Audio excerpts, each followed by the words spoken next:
There we are. It looks like I've got you.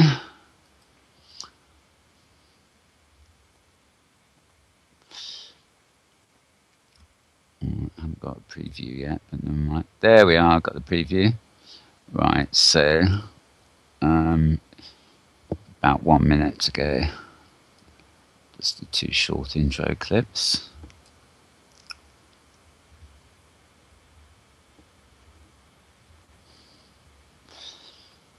And hopefully we record okay. And am I still lip flapping? Wonderful, good grief. Wonders will never cease.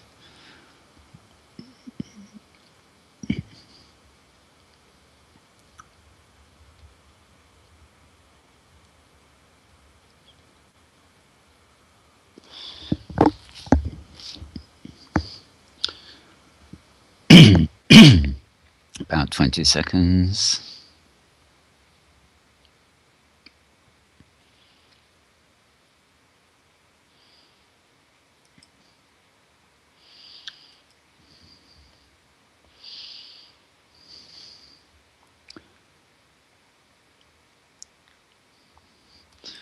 Right, pet is queued and we have 10 seconds.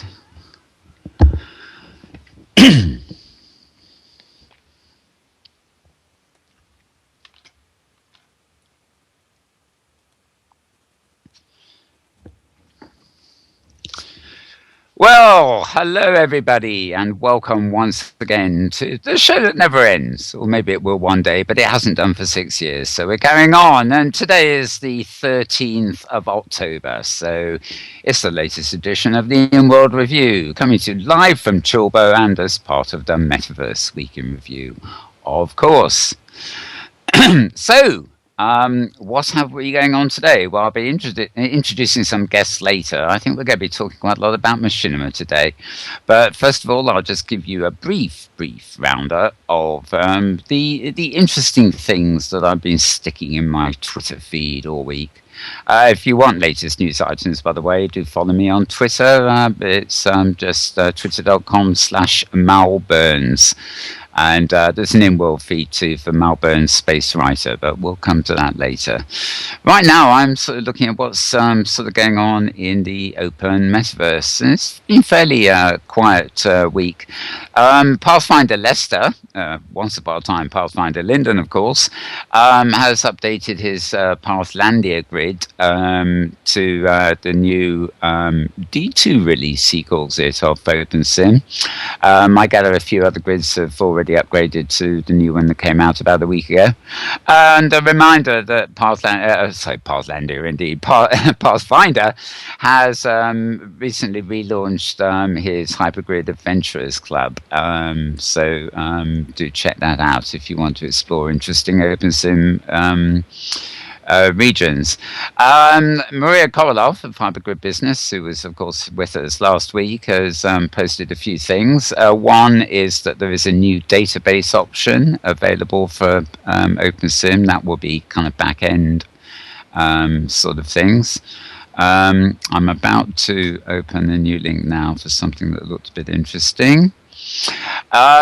Interesting thing there is a strong parallel between virtual worlds that we look at and sort of gaming technology. And interesting press release from the Red Cross of all people this week, declaring that gamers committing war crimes, obviously in game, should suffer virtual consequences. This is the opinion of the Red Cross. And forgive me for giggling a bit.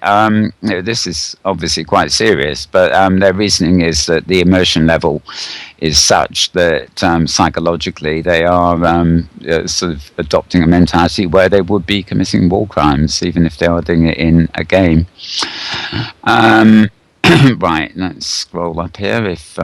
If the machine's in the mood for scrolling up, it seems to be in the mood for freezing on me at the moment. Hypergrid Business have also reported that, sorry about this, Protosphere, which is another virtual world platform, has actually recently won yet another new training award. I think they have actually quite a few. And the link I'm actually opening in here to give you a little bit more information, if I can. Oh, great, my client has just crashed. This is not fun at all. Okay, it was basically a thing about feminism and virtual worlds, but I think I'll come back to that later. While I endeavour to get my links reloaded, I'm going to actually hand straight over to my colleague Tara here, Tara Yates, who's going to give you her rundown of the week in review. Over to you, Tara. Thank you, Mal, and greetings from the Pacific Northwest, where the sun is out today, but don't tell. Well, we're going to start off with an interesting and sobering note from the Research Corner, and this has nothing to do with virtual worlds, at least not directly. It's long been known that America's school kids haven't measured well compared with international peers. Now there's a new twist. Adults don't either. In math, reading, and problem solving using technology, all skills considered critical for global competitiveness and economic strength, American adults scored below the international average on a global test, according to a survey results released on Tuesday. Adults in Japan, Canada, Australia, Finland, and multiple other countries scored significantly higher than the United States in all three areas on the test. Beyond basic reading and math, respondents were tested on activities such as calculating mileage reimbursement due a salesman, sorting email, and comparing food expiration dates on grocery store tags, which is interesting items. Not only did Americans score poorly compared to many international competitors, the findings reinforce just how large the gap is between the nation's high and low-skilled workers and how hard it is to move ahead when your parents have not. The study, called the Program for the International Assessment of Adult Competencies, found that it was easier on average to overcome this and other barriers to literacy overseas than in the United States. The researchers tested about 166,000 people aged 16 to 65 in more than 20 countries and subnational regions. So this was not a small study. The finding now, lest any of you who in Europe think you're completely off the hook, the findings were equally grim for many European countries. Italy and Spain, among the hardest hit by the recession and debt crisis, ranked at the bottom across generations. And unemployment is well over 25% in Spain and over 12% in Italy. But in the northern European countries that have fared better, the picture was brighter. Study credits continuing education. This is Finland, Denmark, and the Netherlands. More than 60% of adults took part in either job training or continuing education. In Italy, by contrast, the rate was half that. This particular item, there were a whole bunch more details on this, but Americans scored toward the bottom in the category of problem solving in a technology-rich environment. The top 5 scorers in the area were from Japan, Finland, Australia, Sweden, and Norway, while the U.S. score was on a par with England, so England, you're not off the hook, Estonia, Ireland, and Poland. In nearly all countries, at least 10% of adults lacked the most basic of computer skills, such as using a mouse. How's that for sobering if you're in the U.S.? Yeah. Wow. And it was one of these little articles that when I read it, I said, well, considering the mess we have in Washington, D.C. at the moment, somehow this doesn't really surprise me. Anyhow, moving back to virtual worlds, I have an event that is the source of my show and tell today. This is I have a number of objects, and including a hat I'm wearing, that are all from the Wizarding Fair, which officially opened this past week and runs until October 20th. And the Wizarding Fair takes place at a sim called Expecto, which was actually built a while back, creating an Inworld model of the castle from the castle from Harry Potter. And the fair takes place up at 3,200 meters. In a new build that duplicates Diagon Alley, and it's a fabulous little build.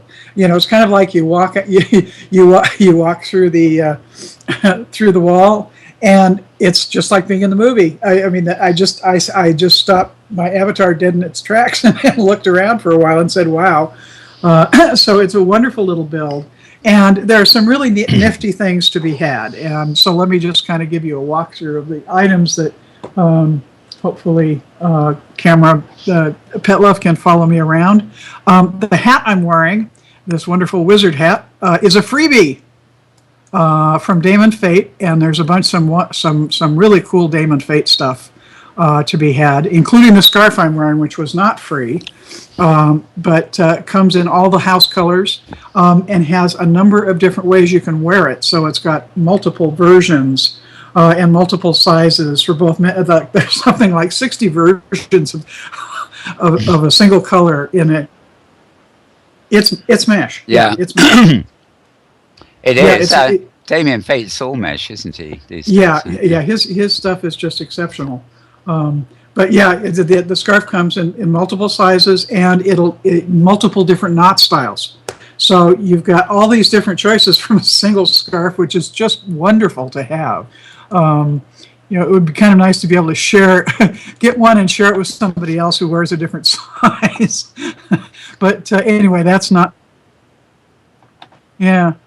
It would be nice to be able to do a one-time share of items in there. Anyway, let's see. Okay, now down in front of me we have several things. What's kind of fun about the setup of the stores is there's a bit of a mix of regular items for sale and some gotchas. And so sitting on my feet here are a couple of frogs that are gotchas. You'll notice there's a book on the arm of the chair and some scattered around open on the ground. Those are all from a book gotcha. The one on the arm here is the standard book of spells. I also picked up a dragon beating. Dragon beating. Let's call that dragon. Come on, where's the full name? Oh, dragon breeding pleasure and profit. There we go. We have, what else did I get here? Come on. A boat? Oh, let's get rid of that. Yeah, the Tales of Deedle the Weedle, 1 minute recipes, and Hogwarts, a history. And then there's a pile of books, and there's books circling, and I bought. That's the Charm Books selection. And there's also an animation. There's a different version you can wear, which gives you an animation holding this thing. I haven't even checked that out yet. We have a parrot here. This is actually not a parrot. This is the Phoenix, the headmaster. Yeah, this is the Phoenix.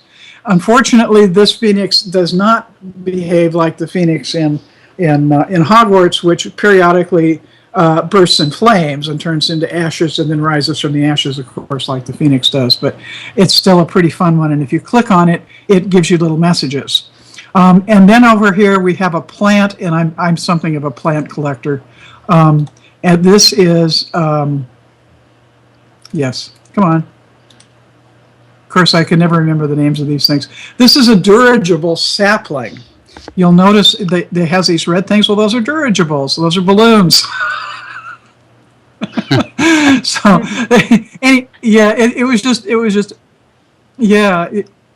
It's just incredibly great fun. So you have until the 20th to go check it out.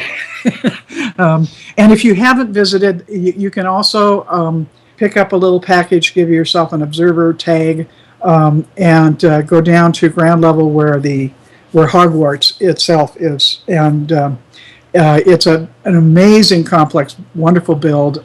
They're doing various kind of role play stuff in there too, I guess. So, and there are the various uniforms to be had should you wish to acquire them. The books you can see that if you zoom in, you can see their covers, and each one has some kind of a quote that's visible. Unfortunately, no. These are, yeah, they're really nicely done. Yeah. So,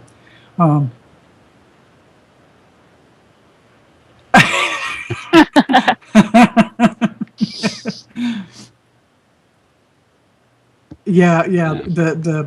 I think they had a bit of a competition for which merchants would have items, and the merchants had to submit copies or something, and they did some selection because everything that's in there is just top drawer, and as I say, the build itself of Diagon Alley is just, as I say, you walk through the wall and there it is, and it feels like just like it does in the movie.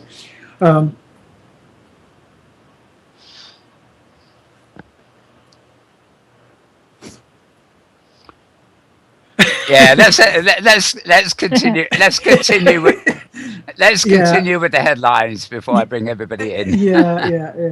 Okay. Well, I'm not going to go into great detail on either of these items, but the great discussions around the whole terms of service thing continue. And it occurred to me that I think I may actually have to do a little blog post on this or something. Some years back, when I was living in Seattle, Boeing took a hit on contracts, and the net result was a rather large economic disaster for the Pacific Northwest, because Seattle was very dependent upon Boeing employment at that time.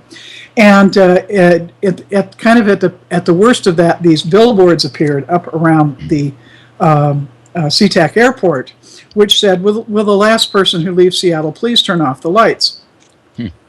And it occurred to me that perhaps the 21st century virtual interpretation of this might be, "Will the last avatar to leave Second Life please turn off the pixels?"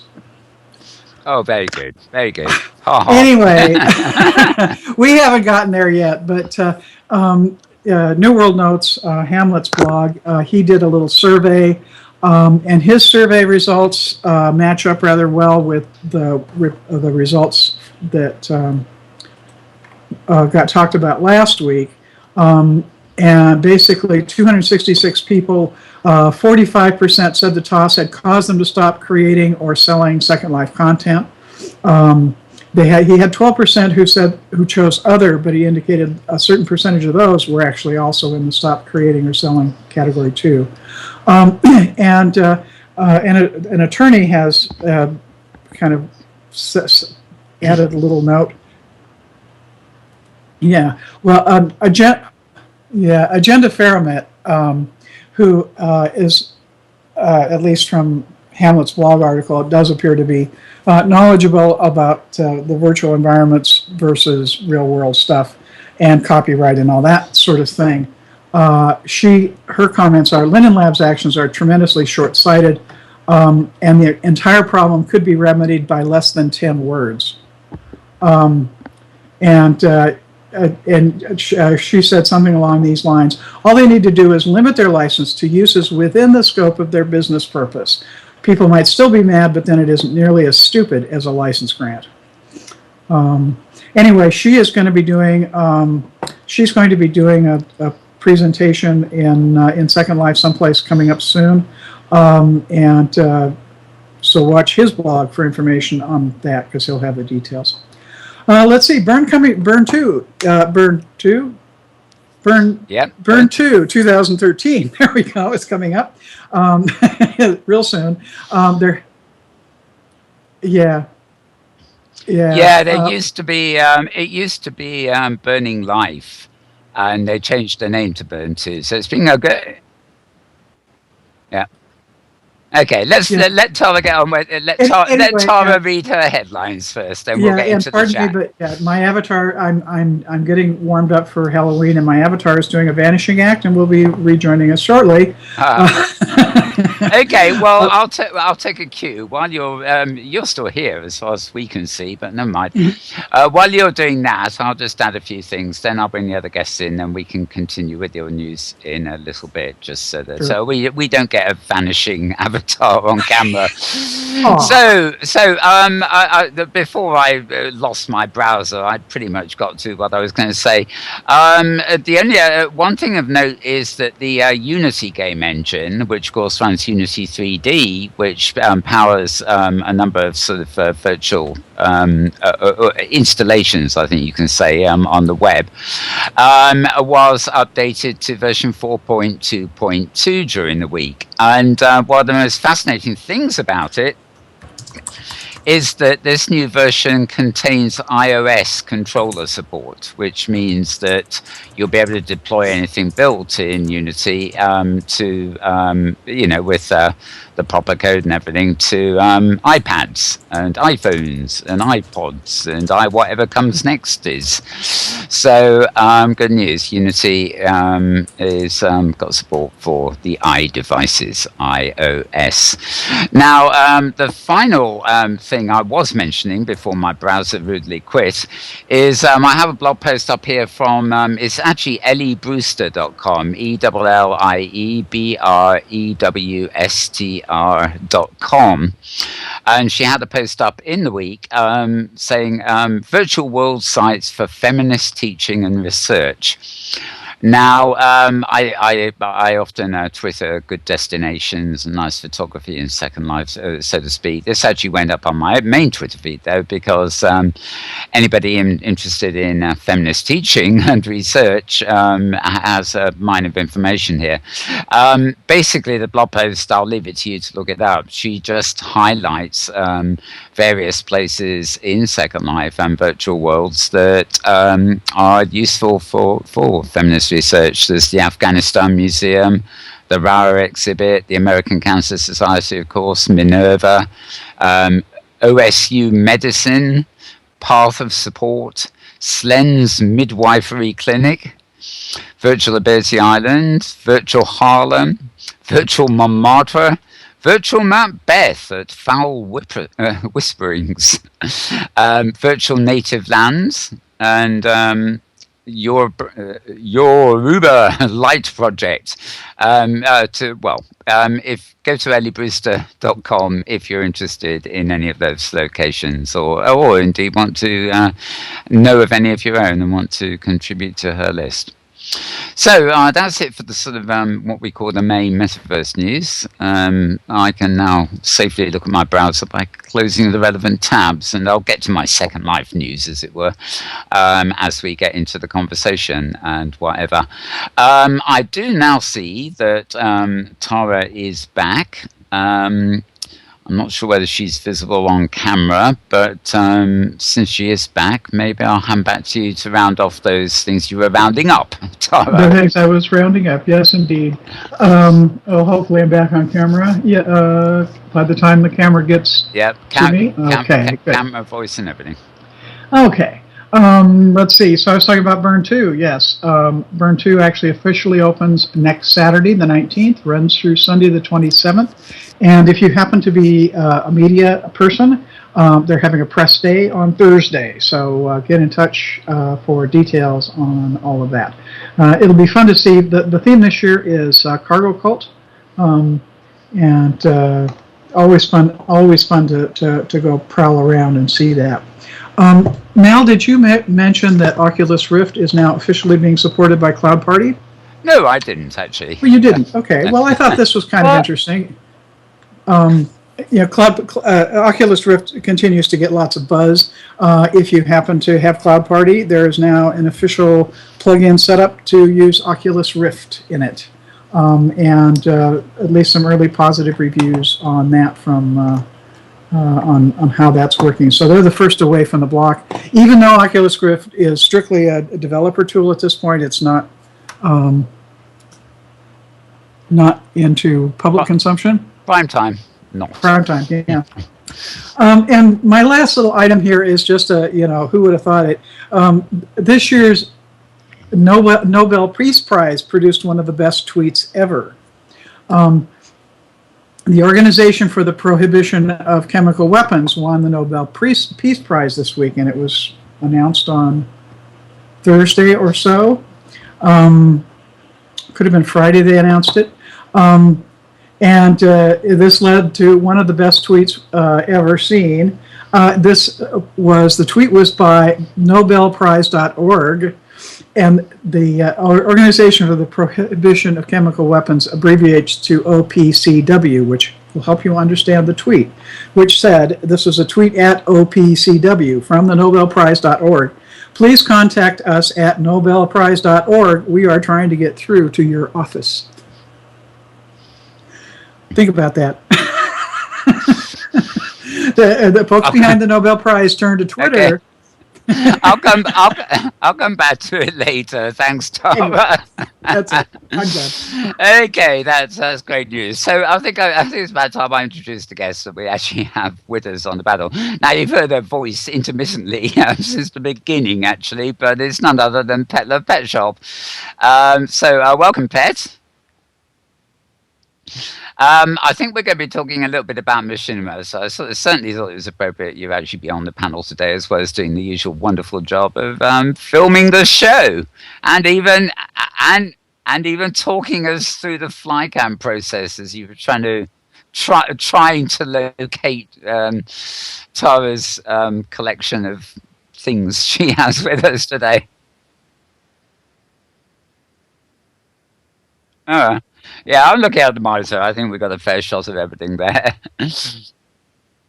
Yeah. So, now, just before I introduce our other two guests, Burn 2 that Tara mentioned, by the way, I was actually trying to get Gemma Cleanslate on today, but couldn't sort of get a hold of her, so there may be a chance we'll get her on next week, even though Burn 2 would have actually started then. But as Tara mentioned, there is a press day later. Now, another event that is coming up, which distinctly has a sort of what we call an RL, real world connection, is the 24-hour Machinma contest. Now, about 2-3 years ago, I was actually on one of the teams that contributed something. I think we got best costume or something, but not much else. But it's very much an institution. And until recently, our good friend Chantel has been sort of basically running it, but she's really got a handful these days, so she's sort of handed over the chores elsewhere. So I'm joined again this week, he was with us last week, by LaPiscean Liberty, who will be, I'll be working with him, and we'll be broadcasting the various contributions and awards, etc. So welcome, Lap. And as usual, absolute silence.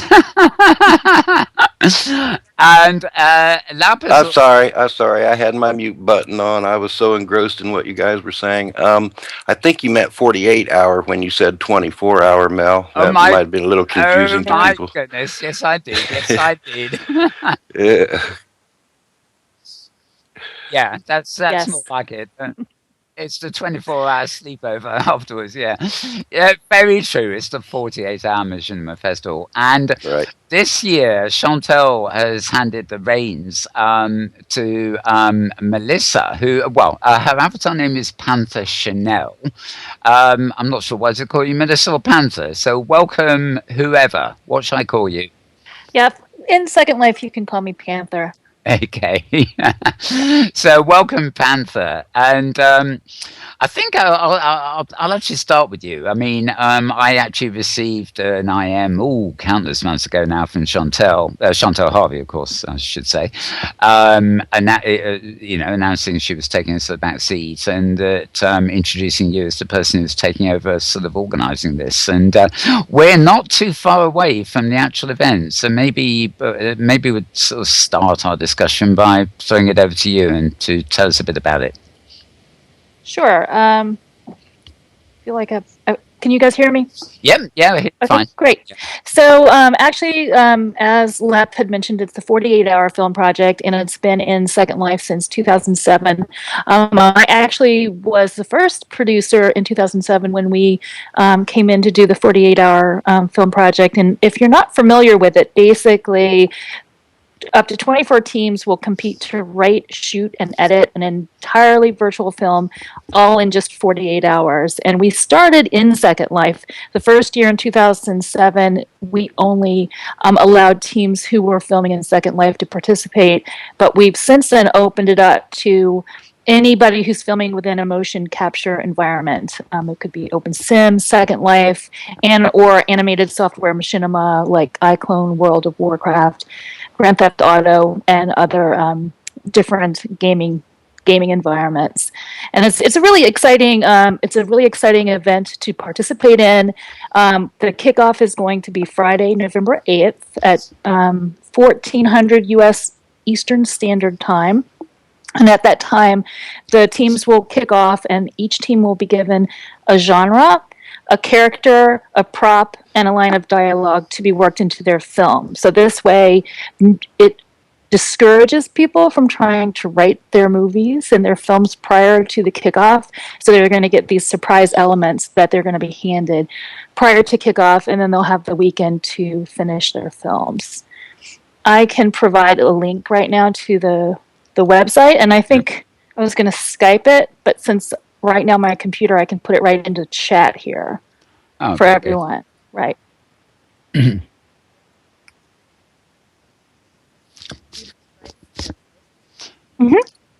Yeah, we'll put it on there. We'll put it on the channel, the TV channel, so people.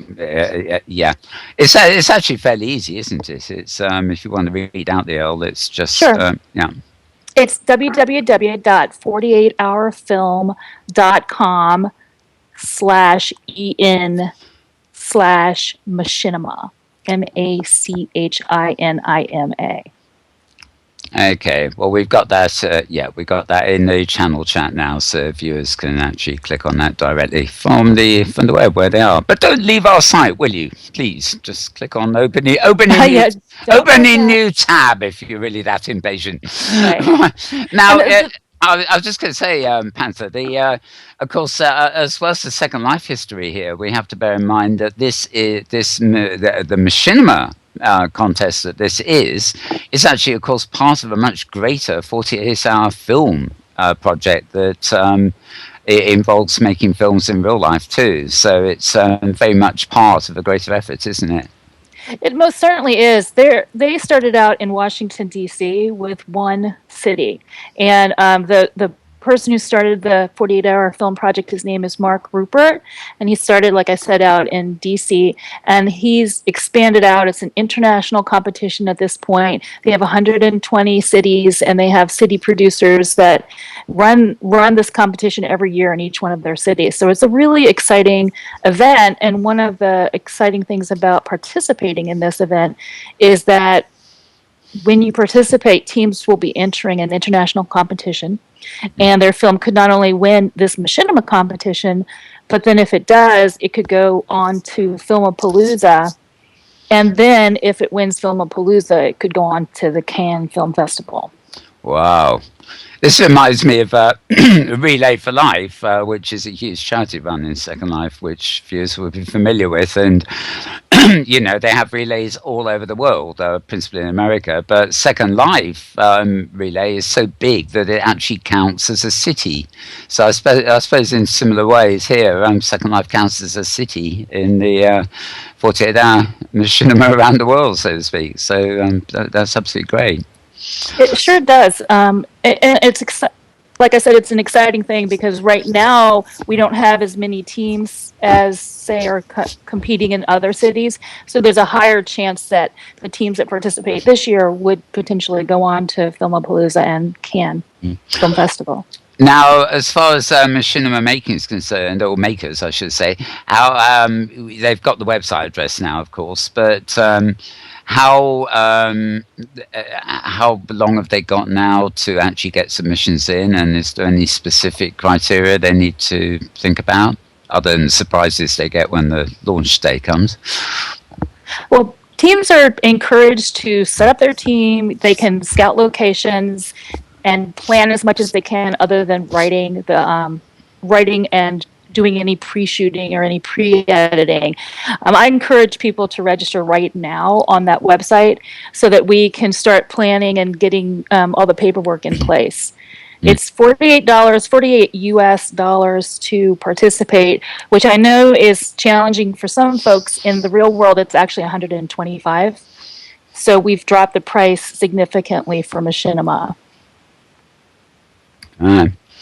I know from having taken part in a team 2 or 3 years ago, probably three, that it really is a kind of the race is on job, where you get your team ready. I've actually known the year I was did one. I think there were some people who were actually on several different teams. So how they worked that, I don't know. But you really, the nice thing about this, or the dreadful thing about this, some people might think, is that you really don't have a clue until the word go.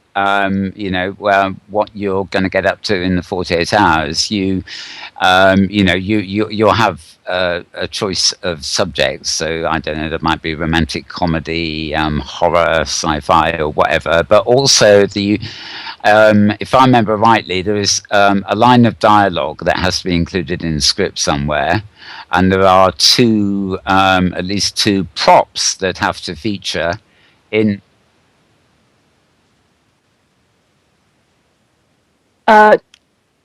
Name of a cat, right? Correct.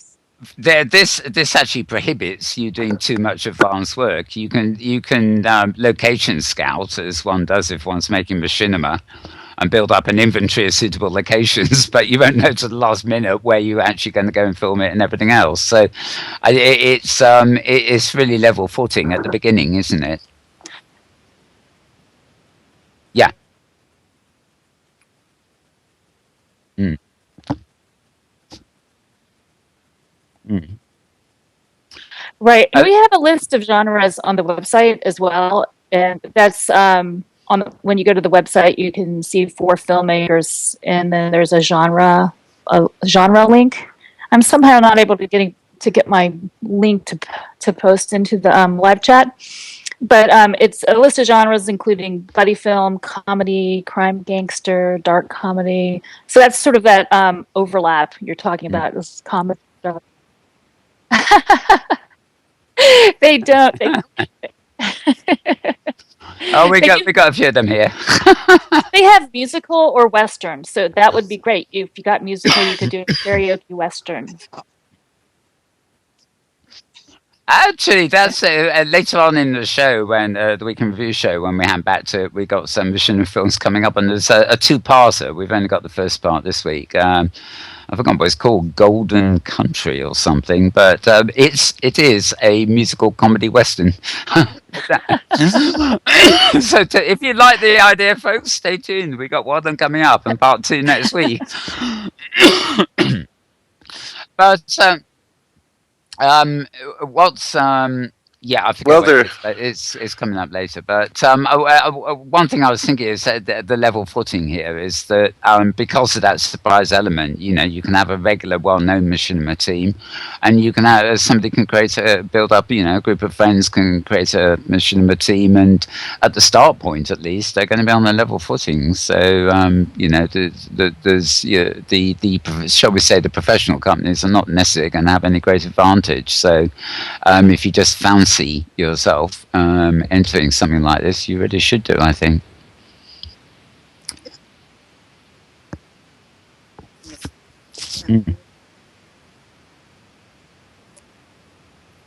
Yeah. Yeah. I think the other thing is it's an opportunity for new people who haven't done this before to get in and do it in 48 hours. You're not like mulling over your creative vision that you have on your back all year. You just basically have to go in and do it, and it's just an opportunity to get a film under your belt. So to move on to blowing our own trumpet, so to speak, I'm going to move to Lap because both me and Lap will be doing our best to bring this live to you like we do this show almost on TV. We'll be showing the clips, we'll be having Inworld discussions with the teams, we'll be showing the awards and everything else. So maybe you'd like to elaborate a bit on that, Lap.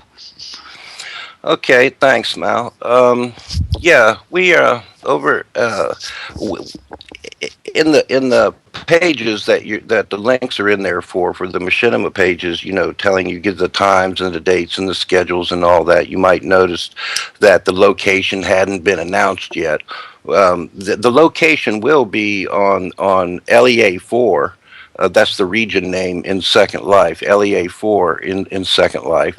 That's where all these events will be held at.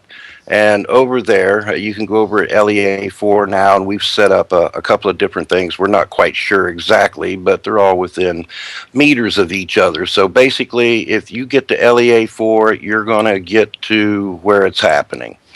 That's going to be the location. Exactly what meter and what coordinates and longitude and latitude exactly for a landing point, not clear, but it will be on the region LEA4. That said, I would also like to add that Melissa and I, Panther Chanel, and I, in an effort to try to enhance the push towards getting people involved in this, she's agreed to set up some office hours, and these will also be held over at the 48-hour film project set on LEA4. So that's going to be kind of like her hangout, and I'll be over there with her. And we hope to have some people on.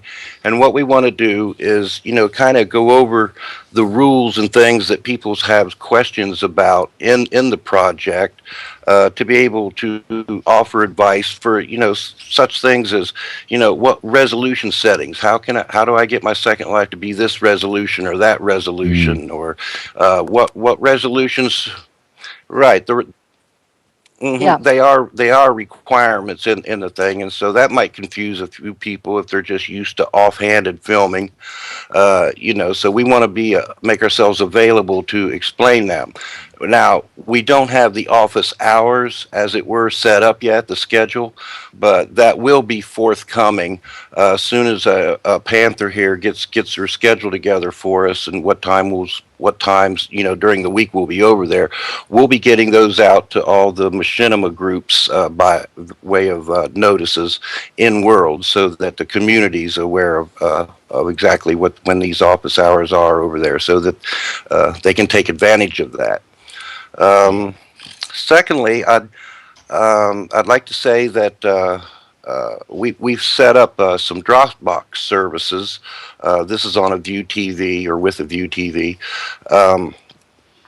whereby at first I had Second Life teams listed as no-cost drop boxes, but I've changed that now. It's any Machinima team. So you, Movie Storm and iClone and Movie Zoo and Crazy Talk, Kente, Gabe, all you guys, Kathy, this goes for you too.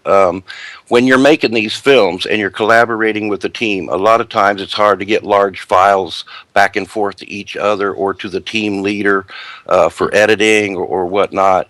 And it's usually a madhouse of going to you send it or Dropbox. Well, I've got an account here. Well, I got an account over there. What I've done here is set up Dropbox services for any Machinima team, in world, out of world, wherever in the world you are.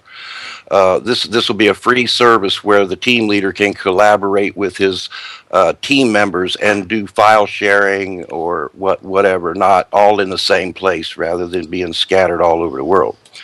So I wanted to get that out there. That's available to any Machinima team that signs up. So I wanted to put. Yep. In fact, Pet uses it in one of the projects she's on in production sharing. She has a Dropbox. So, and that we all use Dropbox. We have to, I think. Right. Now, yeah. Well, go ahead, Mel. Oh, okay. I was actually going to come back to Panther briefly, although there may be absolute silence to this question. I don't know. But have we got any news on the judges this year? We are lining them up. I'm talking to a couple people, so I can fill you in probably next week on that. Right. Okay. That's fair enough. So I knew there'd be silence on that one. Not Peter Greenaway again, I hope. I mean, No. I actually am. Yeah, I'm actually quite a fan of Peter Greenaway, but I know what the criticism was all about. I do quite. I actually very really like the Pillow Book and some of his stuff, but I mean, he does treat cinema as a sort of almost a painting medium, and I think that puts off. It's his thing, and I think that puts off. Well, he does respect the certain aspects of machinima, though. He's Yeah. kind of one looking at a non-text based medium. And machinima has the makings of a non-text based medium, and most media out there is text based. With its storyboards and whatnot. But in the art films of machinima, he does have a point in that it has a leg up and a niche. I guess you would call it in the media industry or in film. Mm-hmm. But you also, I mean, a lot of the machinima we play after the show every week is, I mean, we near the beginning we like to have some, if there's any decent storytelling stuff, we'll put it up. But a lot of the machinima we play is just music and film. And actually, I think that makes for a great Sunday afternoon because, it's sort of, it's not all chill out music, but it's usually quite sort of palatable. And then you get these beautiful images to go with it. And I think that speaks volumes. It doesn't need to be a dramatic,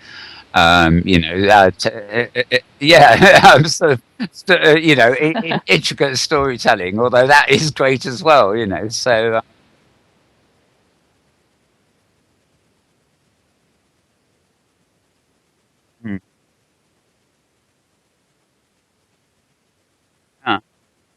Well, he had made some. I'm sorry. He had made some comments to the effect that, machinima isn't as great as we that make it like to think it is, and that it has a long, long way to go. That technically and things like that, but that's to be expected when.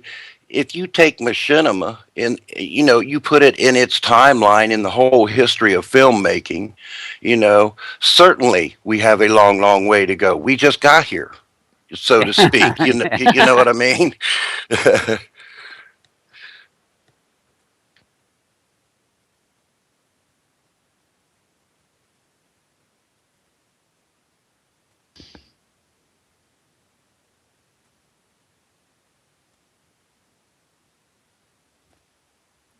Mm. So in essence, yeah, Peter Greenaway would make a nice judge. He is one concise judgment. He has his own views. And right, not afraid to say so, and that's a good quality in a judge, I think. Mm.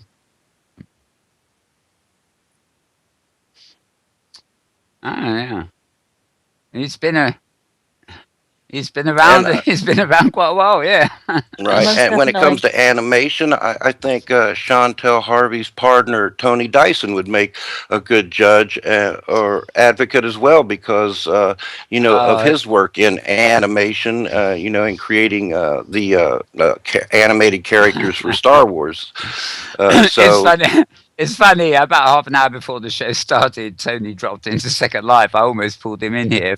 I almost pulled him in for the discussion, but I figured, we'll leave that for another day. Okay, well, I think we probably covered most of the main stuff on the actual Machinma event itself. But let's sort of... I would like to add one thing. Oh yeah, sure, Panther. So, if anybody we're encouraging teams to sign up, and we're looking to have a few more teams sign up than we have already. And I'm definitely open to anyone who wants to reach out to me in Second Life. Panther Chenille just reach right out to me, and then I also have an email, and I'm going to paste that into the chat so that anyone who wants to email me can. It's Machinima, MACHINIMA @48hourfilm.com, and we also have a Facebook page.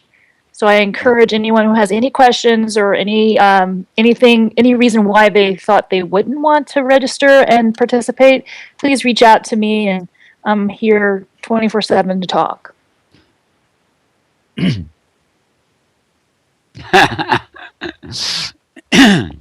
Oddly enough, it's funny. Never, It's funny never you should mind. say something about that. We've been looking at ways to, try to foster, the starving artist, as it were, and.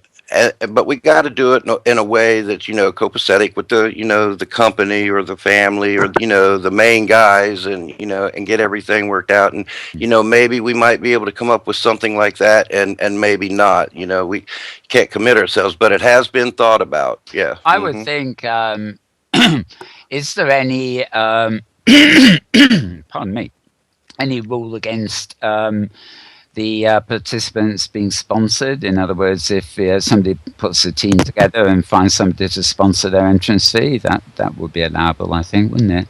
That was one of the aspects that we looked at when we were going over it, still going over it. And so I think in the end, I think we might be okay with something, and it kind of just boils down to language, that kind of thing. So it is something to look forward to. It is a hope. We're hoping we can accomplish something like this, but only time will tell that. And if not this year, then maybe next year. But yeah, we are looking at that, and it's something that it's on the table.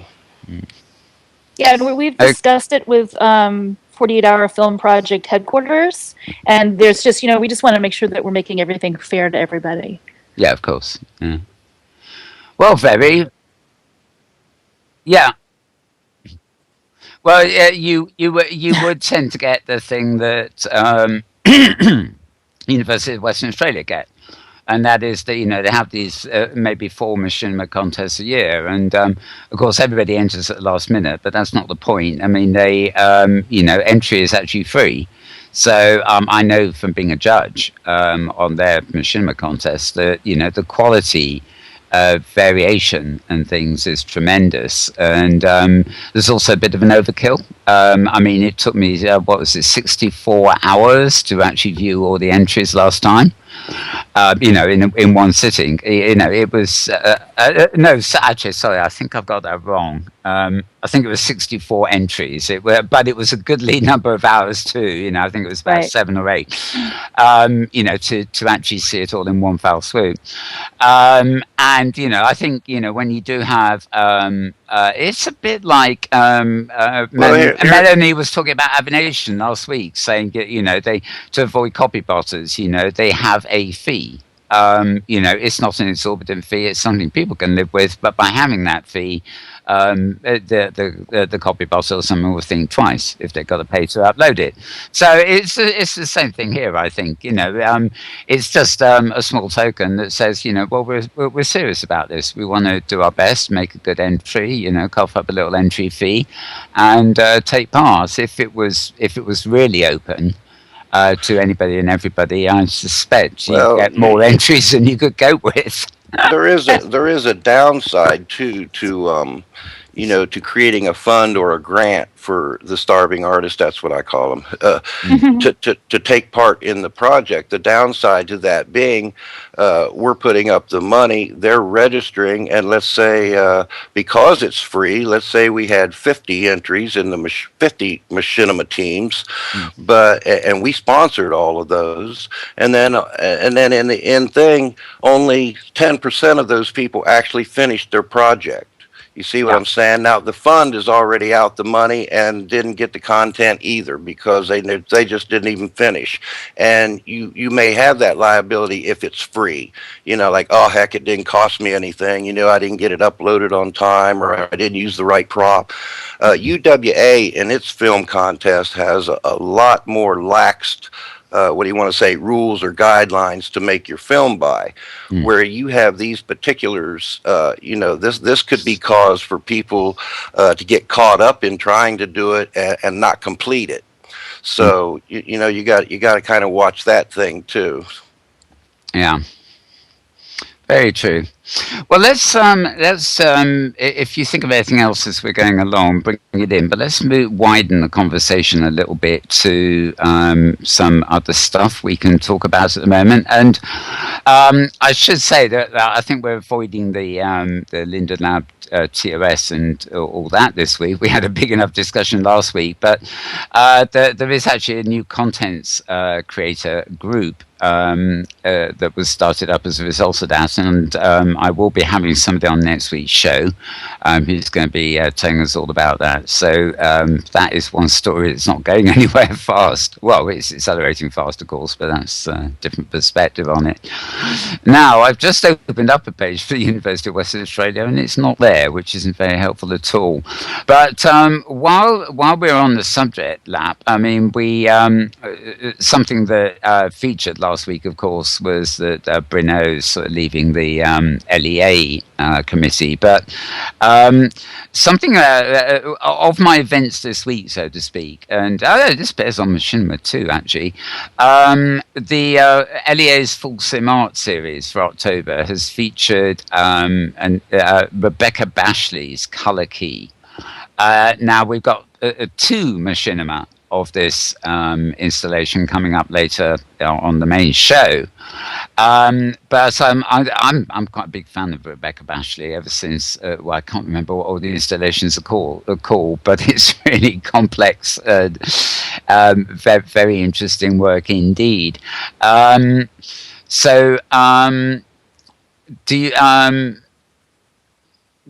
Do you have anything to tell us about events at the LEA Lab? I guess is where I was coming from on this, especially this one.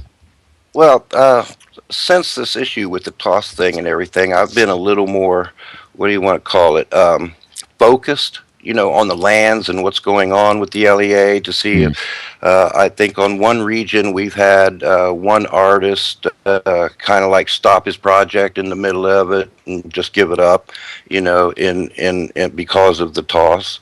Other than that, as far as community-wide attention, the sandbox for some reason, it's busier now than it was before the toss issue. So it's not like artists aren't creating, because I went over to the sandbox today and was looking around, and it's busy. Like, go look at the traffic on LEA 5. And you'll see what I'm talking about. So, as far as the LEA and what we do and what we foster, it didn't really take that big a hit. We lost one artist out of 20.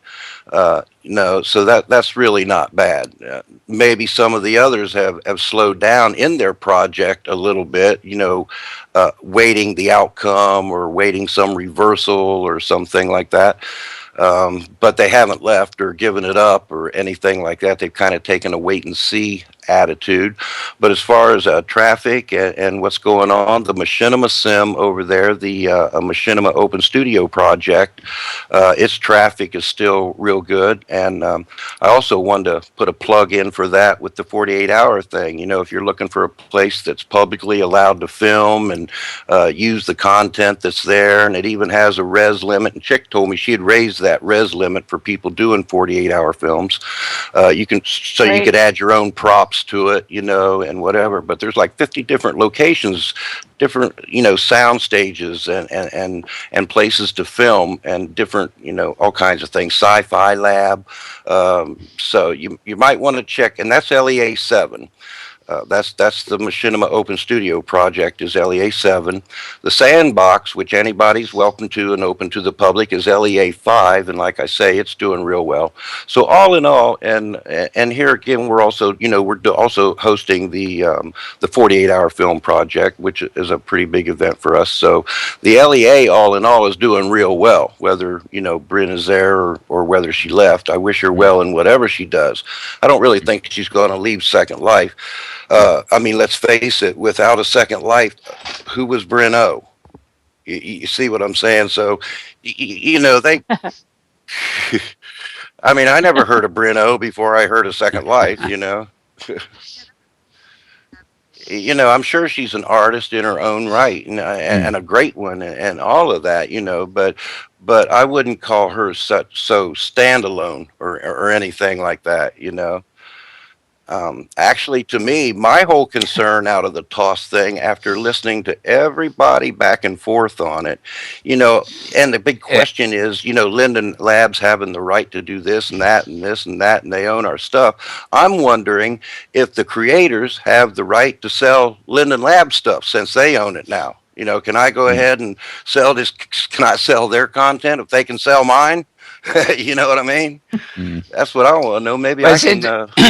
coming anyway. I'm sure this will continue next week. But coming back to Machinima, I mean, obviously, I'm thinking of Rebecca Bashley again. I don't know how many films we showed of some of her previous installations. It was, it was one of those things that just lent it. You know, every Machinima around wanted to go in there and do their own film of the installation, and we got more than enough of it. But it was just wonderful stuff. And one thing that I do with my Inworld blog, which is not blog, sorry, Twitter feed, twitter.com Malburns/Malburns writer, sorry, is point out various destinations and things that are worthy of going to visit, but by the same token, they're worthy of going to film if you're into that kind of thing too.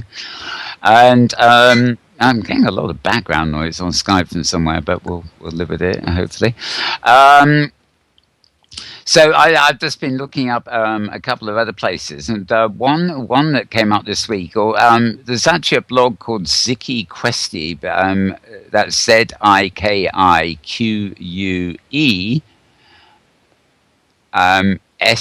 st.blogspot.co.uk, I think, who actually covers a lot of arts and destinations things, and he's published this week one about Coney Island 1922 Act 1 After the Storm. Now that actually sounds like a machinima, but it's not. That is actually the build, so to speak. It's set in the...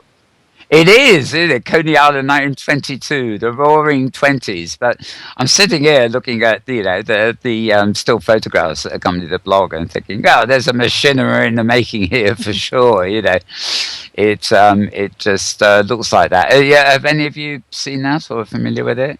Oh.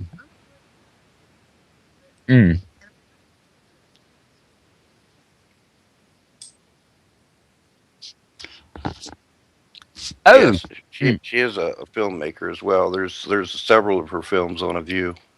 Oh right, well maybe she'll return. Maybe while she was there, she was taking some footage that will actually appear in the near future. But yes, I know. Maybe she's busy blackmailing people behind the scenes to put 1922 Island. Wait, no, you're not allowed to do that. She couldn't be doing that.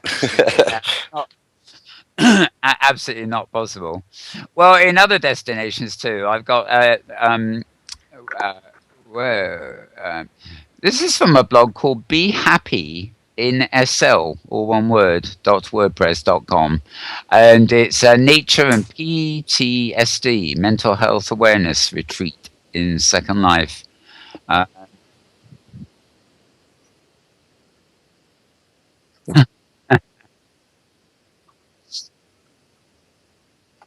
Okay, fair enough. But you might want to check out that blog. They've got tips on the sorts of retreats you may want to go to if you need a retreat. Something that isn't a retreat, however, is on Tuesday. Today is the 13th, if I remember. I think I forgot one. No, yes, of course it is. So this is on the 15th, which will be Tuesday. Our friends at the Second Life Inquirer magazine, which produces a handful of posts every week on all sorts of things, interviews. Lanai Jericho. Yeah. Well, they're having a masquerade ball, the Second Life Inquirer's Grand Masquerade Ball of 2013, and that's going to be on Tuesday from 6 p.m. to 8 p.m. Second Life time, and you're all invited. Yes, you are. So I'm not sure how you do. I mean, it could be argued that turning up in any avatar is a masquerade of sorts, but nevertheless, you can go in your normal avatar with some kind of masquerade sort of kit on. Sounds intriguing. It's actually being held on a sim called Lavonia, Lavonia, and the coordinates, if you can grab them quickly enough, are 180. 76 and 22. So that's at 6 p.m. Second Life time on Tuesday night. SL Inquirers. That's kind of ironic, or whatever you call it. I mean, the mere fact that we're avatars is kind of masquerading. It is, isn't it? Yeah. Just being ourselves. Well, I suppose I suppose if you look around for props, like the women used to go around holding I think the men did, didn't they? They had a little stick with like a highwayman's glasses on them, and they held them over their eyes while they were walking around, and but half the time you could probably guess who it was from the hairstyle or the wig or whatever. But I suppose you could do that. You could. There are a number of designers who've done some fabulous masks. Yeah. So, go get yourself a mask and put it on your normal avatar, and you're masquerading. Yeah.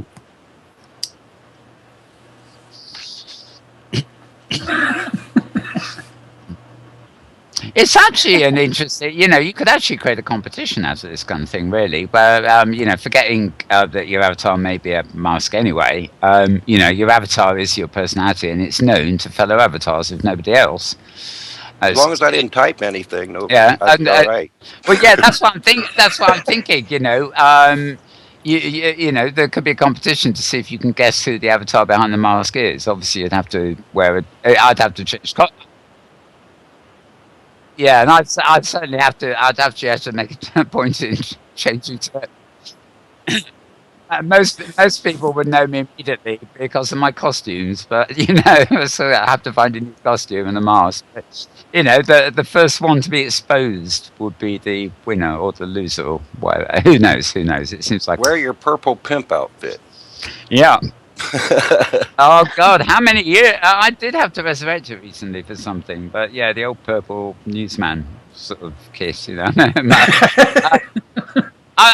know how many years I used to do NBC in that news every week in that same purple suit, and this was before I even figured out. I was wearing a not a noob skin, but it was nothing special. Now I'm fairly distinctive, which is good. But back then it was, this strange purple suit and a fairly anonymous looking avatar. You were distinctive then? Well, yeah, because I never took the suit. Yeah, but I just never took the suit. I just never took the suit off. That was the thing. Oh, it's the guy in the purple suit again. Hello, Mal. But anyway. But no, Masquerade Ball could be a fun. Somebody could do kind of a fun wrinkle on that and make it a come as you were party. Oh yeah, come in your noob costume.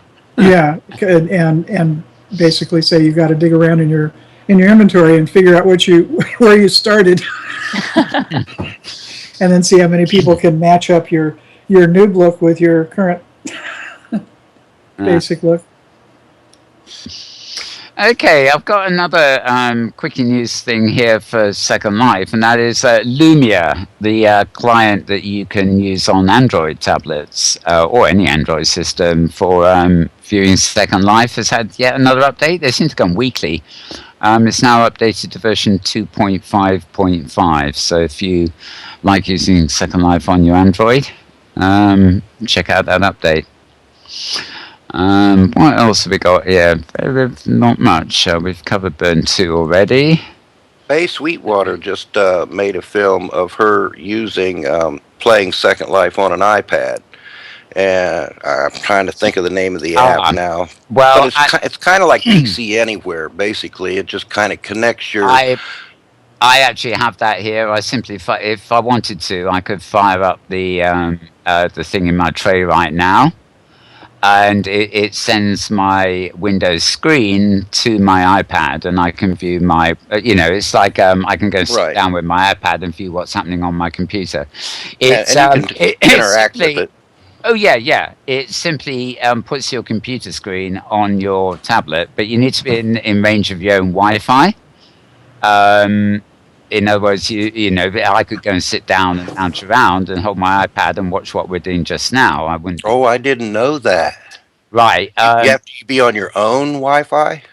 Yes, because it's your own desktop that you're sending over the Wi-Fi to your okay. iPad. I thought that was more like Somatic's old PC Anywhere, where you could, get your screen from any device. No, it doesn't basically. quite. It doesn't quite work like that. I mean, you've got systems on the web, which I'm sure you know, which are like log me in. You simply leave your computer on with the IP address running, and you can log into your own computer. And technically, you could use one of those to launch, log into your own computer and launch Second Life. I haven't actually tried that. I mean, it's not so much a facility for Second Life; it's a facility for anything you can run on your PC. But I don't think they would stream adequately. I mean, Log Me In is very useful if you want to get to your file directories and download a file from your main computer when you're out and about. But for actually running something, I don't think it will work. Whereas the one she demonstrated, which is the same one that I've got, I use now and again, and that is I simply go and lie down and pick up my iPad and switch to my own PC view. But the application has to be running on my PC for me to view it on the iPad. So it is a novelty. I mean, it works in a tactile sense. You can use the touch on your iPad to navigate and things like that because it simply Well, I thought it was a great idea, but I didn't know that you had to be on your own network. So thanks for hipping me up to that. Yeah, it was a great machinima too because I think we showed it actually, but in one of our intro clips one week, just to show it being done. I mean, it's good to know you can do it. I could go to bed right now with my iPad and continue. Well, the head. Oh yeah, my headphones. That was too much information, Mel. My headphones. My headphones. I can hear Pet. Go lay down, Mal. Yeah, well, you get the idea. My headphones don't stretch anyway, but in theory, it's sort of late at night or something. If you're enjoying the concert in Second Life, you could just leave it running on your computer and take the iPad somewhere and lie down and continue to be involved. But it literally is on your own Wi-Fi. So yeah. I do that on my laptop. Yeah. Prone interaction. Yeah, laptops are usually just as good, but at least they can rest on your lap or on your legs or whatever you're resting them on. The iPad, it's a bit like the Oculus Rift. No, the Leap device. If you're lying down somewhere, you've got to grip it with both hands and hold it up. Before you know it, your arms are saying, "Down, please, down, please." You can't set your PC down, but I think one of the good aspects about that is you're interacting in Second Life, and then there's a lot of times you're just not interacting. You just set your iPad down. You just set it on the arm of the chair and do whatever you was going to do. And your Second Life is still there. Oh yeah, true. Yeah, I'm just thinking, when you are actually lying down, you tend to have to lift something up to say, oh, you can always look at it sideways on your side, couldn't you? Yeah. So,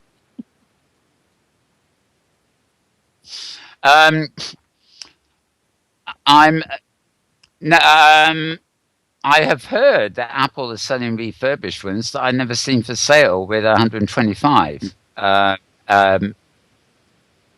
on the iPad, it's very hard to distinguish between RAM and capacity. I actually don't have a clue offhand how much. I can look it up as a diagnostic. Does it? Have you tried Google's Chromecast yet, Mal, at all? No, we don't have that in the UK. It's I don't know why. I think it might be tied to broadcasting and stuff. The legislation is different here. Yeah, it is. Actually, they're selling a device now for $35, and really, I think the device is made more for developers to hack and reverse engineer and take apart and mess with. Those are the only people buying it right now. There is one guy that reverse engineered it, and the idea was to make it open. Google's response was that it's available to everybody, but you can only watch YouTube and you can only watch Hulu and you can only watch what they let you watch with this device. And I have an old Android pad which is an alarm clock. In fact, in my bedroom, it's useless for anything else. So that it goes to Wi-Fi, but it's not very touch sensitive. But right, this device lets you put it on your large screen TV so that you don't have.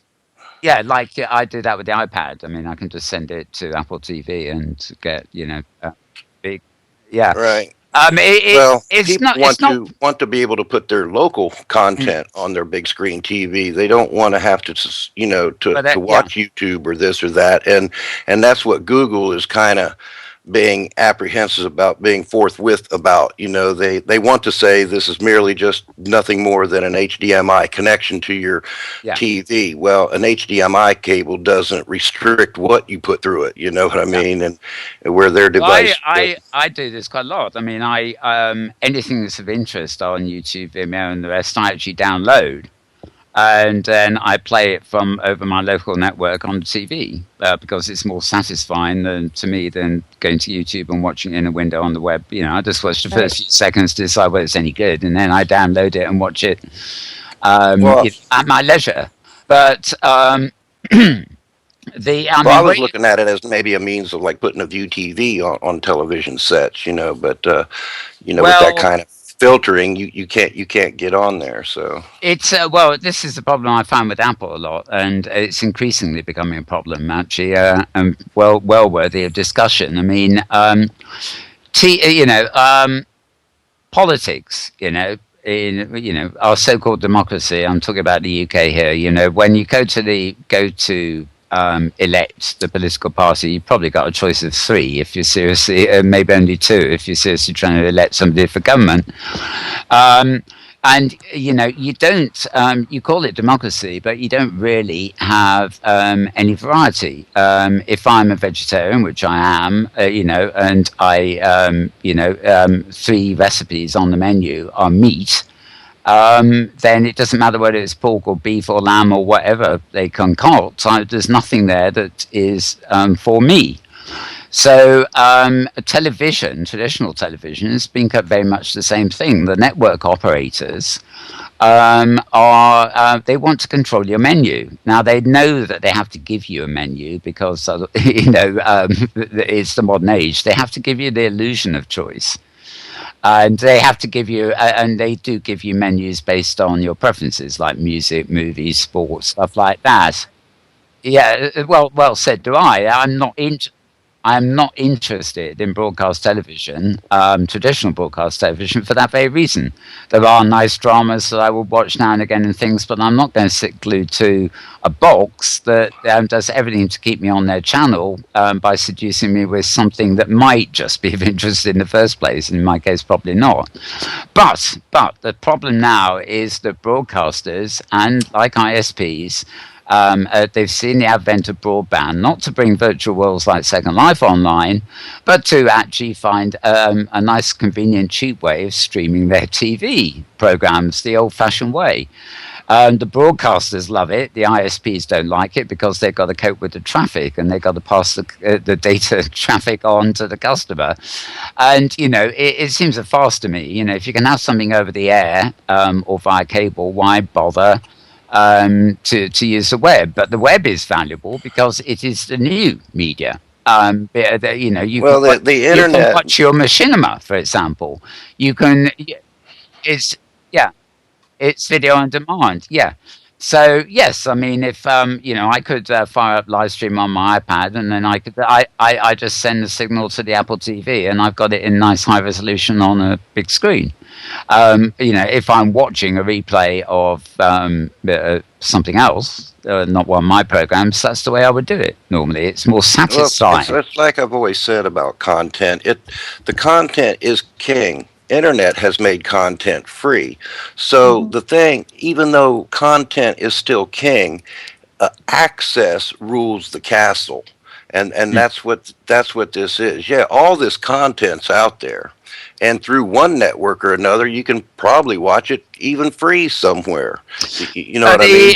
But this is the It's the thing. access. Access is what they control. The Yeah, content's all there, but the access, just like but this well, this is the I problem. completely agree. This is the problem. The access. There's two aspects to the aspect which are fundamental. One is your ISP, your broadband connection. Yeah, forgetting about speeds and things. You're still at the mercy of any menu system your ISP decides to put in place, or any censorship they decide to put in place. Um, um, so when you go onto a site, for example, I don't know, I don't know. Let's say Virgin Media, who I use, suddenly have a dispute with the BBC and refuse to stream anything that comes from the BBC. Then I simply by virtue of the access pipe I've got, I'm precluded from getting to certain services. There are also an increasing number of services like Netflix that pop up on my box all the while. But the moment I press the button, I've got to pay for this and I've got to pay for that, which is fair enough if I want to rent a movie for the night rather than buy a DVD or whatever. But more and more, the networks are competing. So on an Apple device, for example, there are only so many options on the Apple TV. If I use a Samsung box, a smart TV, there are different menu options on that, and increasingly I find I've got I have to start remembering which box to use to get which service. Now at the moment, for example, YouTube's on everything. But for something like the BBC iPlayer is only available on some but not others. Netflix is on some but not others. So they're all making these wheels and deals, to it means that we can't all get everything. And I'm not talking about paid or free here. I'm just talking we can't all get everything unless we've got every device and every box under the sun. So access is becoming very fragmented. And the more the traditional companies waste internet bandwidth on stuff they've quite happily been sending over the air for years, it's just clogging up the networks more. So as they get clogged up, they are streamlining the delivery to their own requirements, not to your requirements. And yeah, so well, somebody let me ask you this, Mal. How hard would it be for, say, maybe me and you to build our own virtual satellite so that we can, put up our programming everywhere to everyone? well, that's already in theory. It will cost money, obviously, but in theory, it's fine. But in practice, even that won't work. All satellite cable signals coming into UK go through GCHQ, the government's intelligence centre.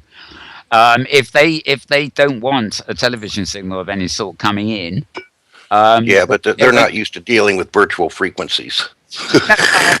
Well, it's true. They will probably consider it a niche kind of game cast. Although to get the money to set it up, if we had the money to set it up, we wouldn't be niche. I tell you that. Not anymore. Yeah. Oh yes. Sure. A short period of time. It's like this. They're taking down the dark web now. It's been happily existing underneath the main web for ages, but they've finally realised they've got to take this thing down because they can't control it. If politicians and media can't control something, they want it killed.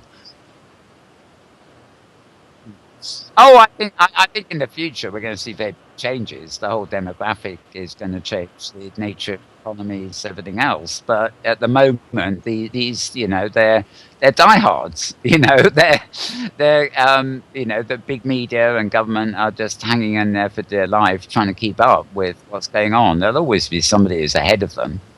But they'll take the best, they'll grab it, they'll buy it up, and they'll try and integrate it into their traditional service. And this is going to go on for a little while. And if I want to watch a gamecast on some channel on the web, I can probably see it, as can anybody in probably most countries in the world. But if there was something about it, and that's what I mean about Gamecast, WoW, and stuff like that.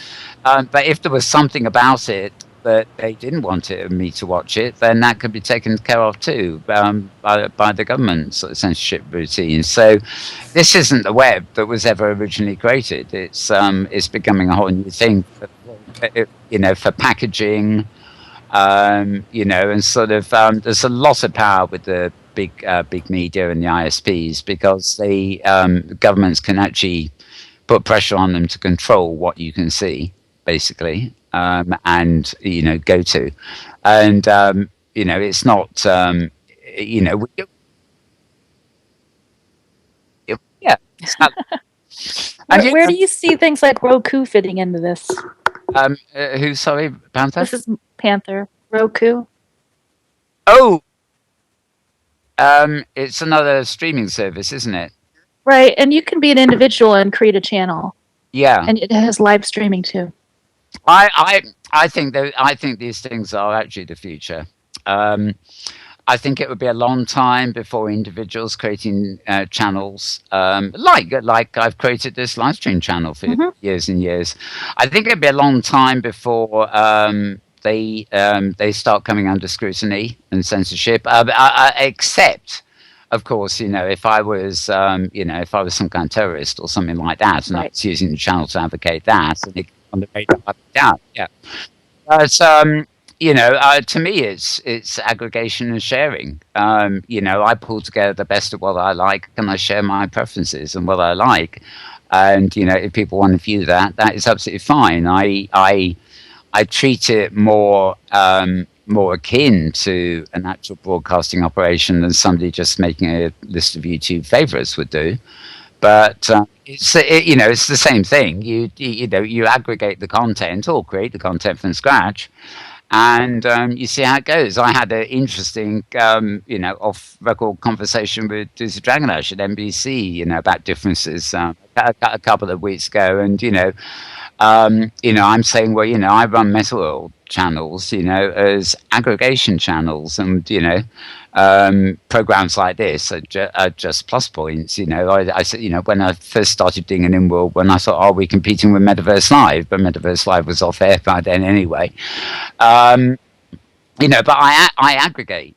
And when we show the clips later on, I'll show adverts there, but I'm not being paid to show those adverts. I'm actually putting the adverts in as sort of public information, and because I think they create an ambience around the channel that makes it look a bit more serious to see the adverts there. I won't complain if somebody wants to advertise, but at the moment nobody pays me to advertise. I just run public service clips. Let's say there's a shop I like and they do a nice machinima that shows off virtual design and furniture and stuff like that. I run the clip, not because not because I'm for any reason giving a free ad to that shop, though I am, but because it still makes a nice presentation machinima that shows what's going on in the virtual world and what's possible. So, well, I mean, you say your message. You use the film to relay messages too. I use machinima to relay something I want to say that I'm not good at talking or saying something, and this machinima hits it. I'll present that in a minute. But I think the thing here is, Mal, you need content just like they need promotion. Yeah. So, and then at that point it becomes your decision. What's going to be good for my show and what's going to be good for the community in the haystack of stuff that's out there that's going, hey, look at me, look at me, look at me, look at me. So, well, I had and you do a real good job at that. I mean, I've watched your show a long time, and I've known you a long time, and you got a good connection with the community as a viewer, and not so much from the tech inside view of things, but as a viewer watching your own show or any show. And so you do a real good job at deciding, what would be good to put on, and what the community should see, and that sort of thing. I think the same time, same time, you're getting your content. Yeah, and I do rely on my own choice, as it were. I mean, I broadcast what I want to watch myself. And I did it when I was young. I used to publish comic books, and it was the same thing. I'd get I'd have professional artists doing what they wanted rather than what they had to do, and I get amateur artists trying to get in and sending me content that they'd hoped I'd publish. But I couldn't. Yeah, I'd like to see. I couldn't publish. Yeah, I've got the archive somewhere, but I couldn't publish everything I got. So it became editorial, and I never did market research or anything like that, other than hang around in the pub with people I knew in the industry, which is networking, yeah. But the thing was, I was always chess, maybe not golf. I was always, I was always quite happy that it seemed to me that the magazine I put together that I wanted to read resonated with enough people that I had readers. And to an extent, doing the Metalworld channels is very much like that. I mean, I pull together what I like and say, this is what I like. And here, I'm telling you, I like it. There's some great clips coming up after this bit of the show, and you're going to like them because I like them. You never know. And, it varies from week to week. But, one time I was doing Metalworld 2 and Metalworld 1.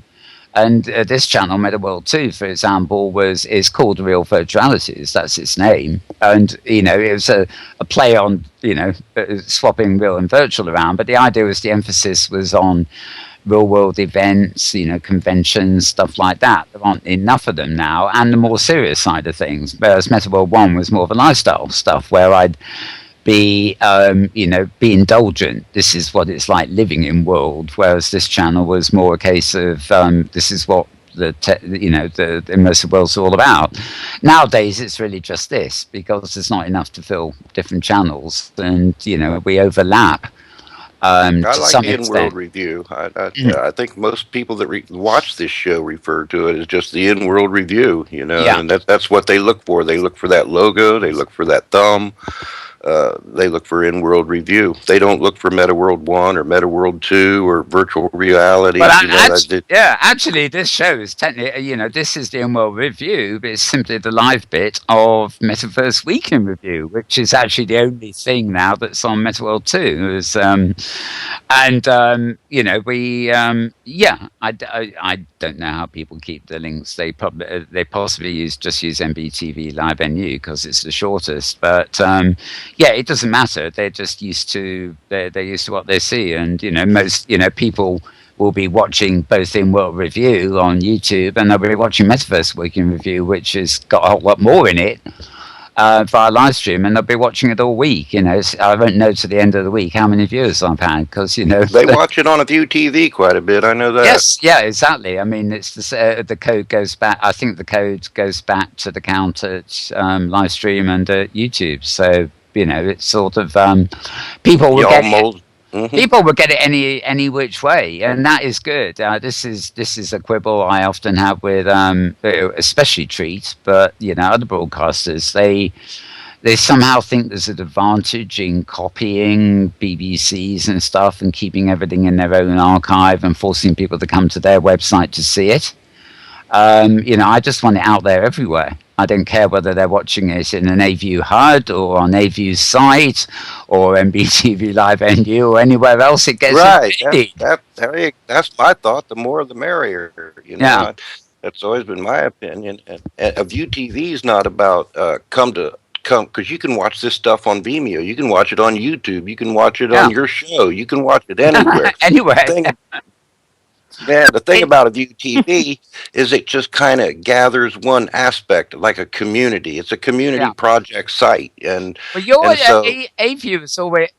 has struck me from the beginning. Anyway, I mean, they may be going into a few other things now, but I always saw it originally as a kind of YouTube for machinima, especially Second Life, because you can look things up by you can look.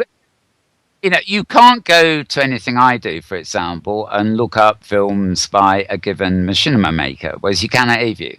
So I would go to AView if I wanted to check out an individual machinima maker, because I can look at their section. Or I can do it without the Bean commercials and the Google ads and that kind of thing. And I can do the same. I can do the same with subjects. I can go to shows themselves. So if I'm someone else and want to watch the In-World Review, I can go to AView and I can see. I can look up In-World Review and choose from the different weeks of episodes, for example. Now I don't do that. There's only the last 4 weeks of whatever I've done live, and it's all, to me, it's all about editorial choice and aggregation. The same thing I mentioned a minute ago. People, do people want to come and see what I and Tara do, or in terms of other programming of machinima that I do? The channel speaks for itself, and I just think it's a good place to, for people to sit down, relax, and see a whole load of stuff at once, rather than Well, a keep looking. ViewTV affords people that are interested to meet one another as well, because Yeah. you look at those films, you see, and every film says who it's by, and the thing about virtual world machinima, or what I like to call real time motion capture machinima, Mm. is those people are kind of like congregated at that site. So you know, it's like a resource for them as well to communicate with each other or to see what each other's doing. Yeah. When I came to the MOMAC thing, the first one you invited to me 3 or 4 months ago, I came on the panel there. I was amazed because there were so many people in that audience, but also what was amazing is I was looking at the tags of almost every name in the audience, and it was a name I know, because they were a machinima maker. So it wasn't totally machinima makers in that audience, but there were so many of them that you felt the whole community of machinima makers was there. But Yeah. Oh yeah. Yeah. Yeah. well, we have over 5,000 machinimas on a View TV and over 2,500 machinimas streaming in world in Second Life. Mm. And at the last time I looked at the database, I had 240, 47, 40, over 240 artists, filmmakers. Yeah. And that, in other words, that's films by one, films by two, films by three. Yeah. That's 140 different filmmakers, and that's just, and those are just, well, not all of them are Second Life, but they're members now, because you got this other community, this animated software community like iStorm or iClone and Movie Storm and whatnot, and that community has kind of merged. That has come into Second Life, looking at it as another platform for making film. And so now those guys are doing their voiceover work and doing a mixed media with some things out of Second Life, some things out of iClone, some things out of Movie Storm, and becoming a much more rich,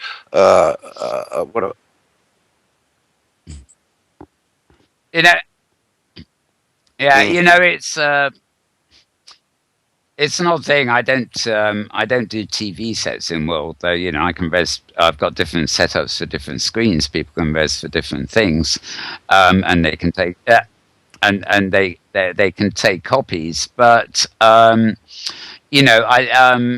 other people are doing those TV sets, and as long as they're out there, why should I bother doing one? So long as they can hopefully get my stuff on those TV sets. But it is the same for people who work in Movie Storm and iClone and stuff that you just mentioned. I mean, they're here for that community, and they're also here fully aware that people have these TV sets in World, and there are a lot of people who sit around never leaving their own virtual home watching their own virtual TV set from within the virtual environment. They can always zoom full screen if they want to, and that actually is an interesting market, because these are people who willingly watch the TV from within the virtual space rather than just switch the TV on the desktop. And it's not. It's a market that the other machinima makers, the ones I call non-inhabited machinima, actually sort of appreciate. I think, because there's a market for what they do in Second Life as much as they're discovering Second Life as a possible platform for. Oh God, yes, some of them. I have. We've discussed this on the show before, and I have a little bee in my bonnet about inhabited machinima versus what I call non-inhabited machinima. Somebody who constructs a machinima using Movie Storm, I know that I appreciate it. I like a lot of them, but there's skills involved. You've got to build the set, you've got a voiceover, you've all the various production things you have to do. But you're aware that it's a construct, whereas with inhabited machinima, be it something like this show, which arguably is, well, I suppose it is machinima, but something like Black Mirror, for example, is inhabited machinima because it's like a real film. You have actors everything is performed and filmed rather than constructed and filmed. And Panther, Melissa, has got very quiet. So I'd be interested in your thoughts on this. So, machinima is the thing for you, obviously. Do you make any distinctions like this decision I have between, not for the film festival necessarily, but for the, in general? Do you make these distinctions, or do you have any preferences yourself? Yeah, she wants to see a good Grand Theft Auto machinima.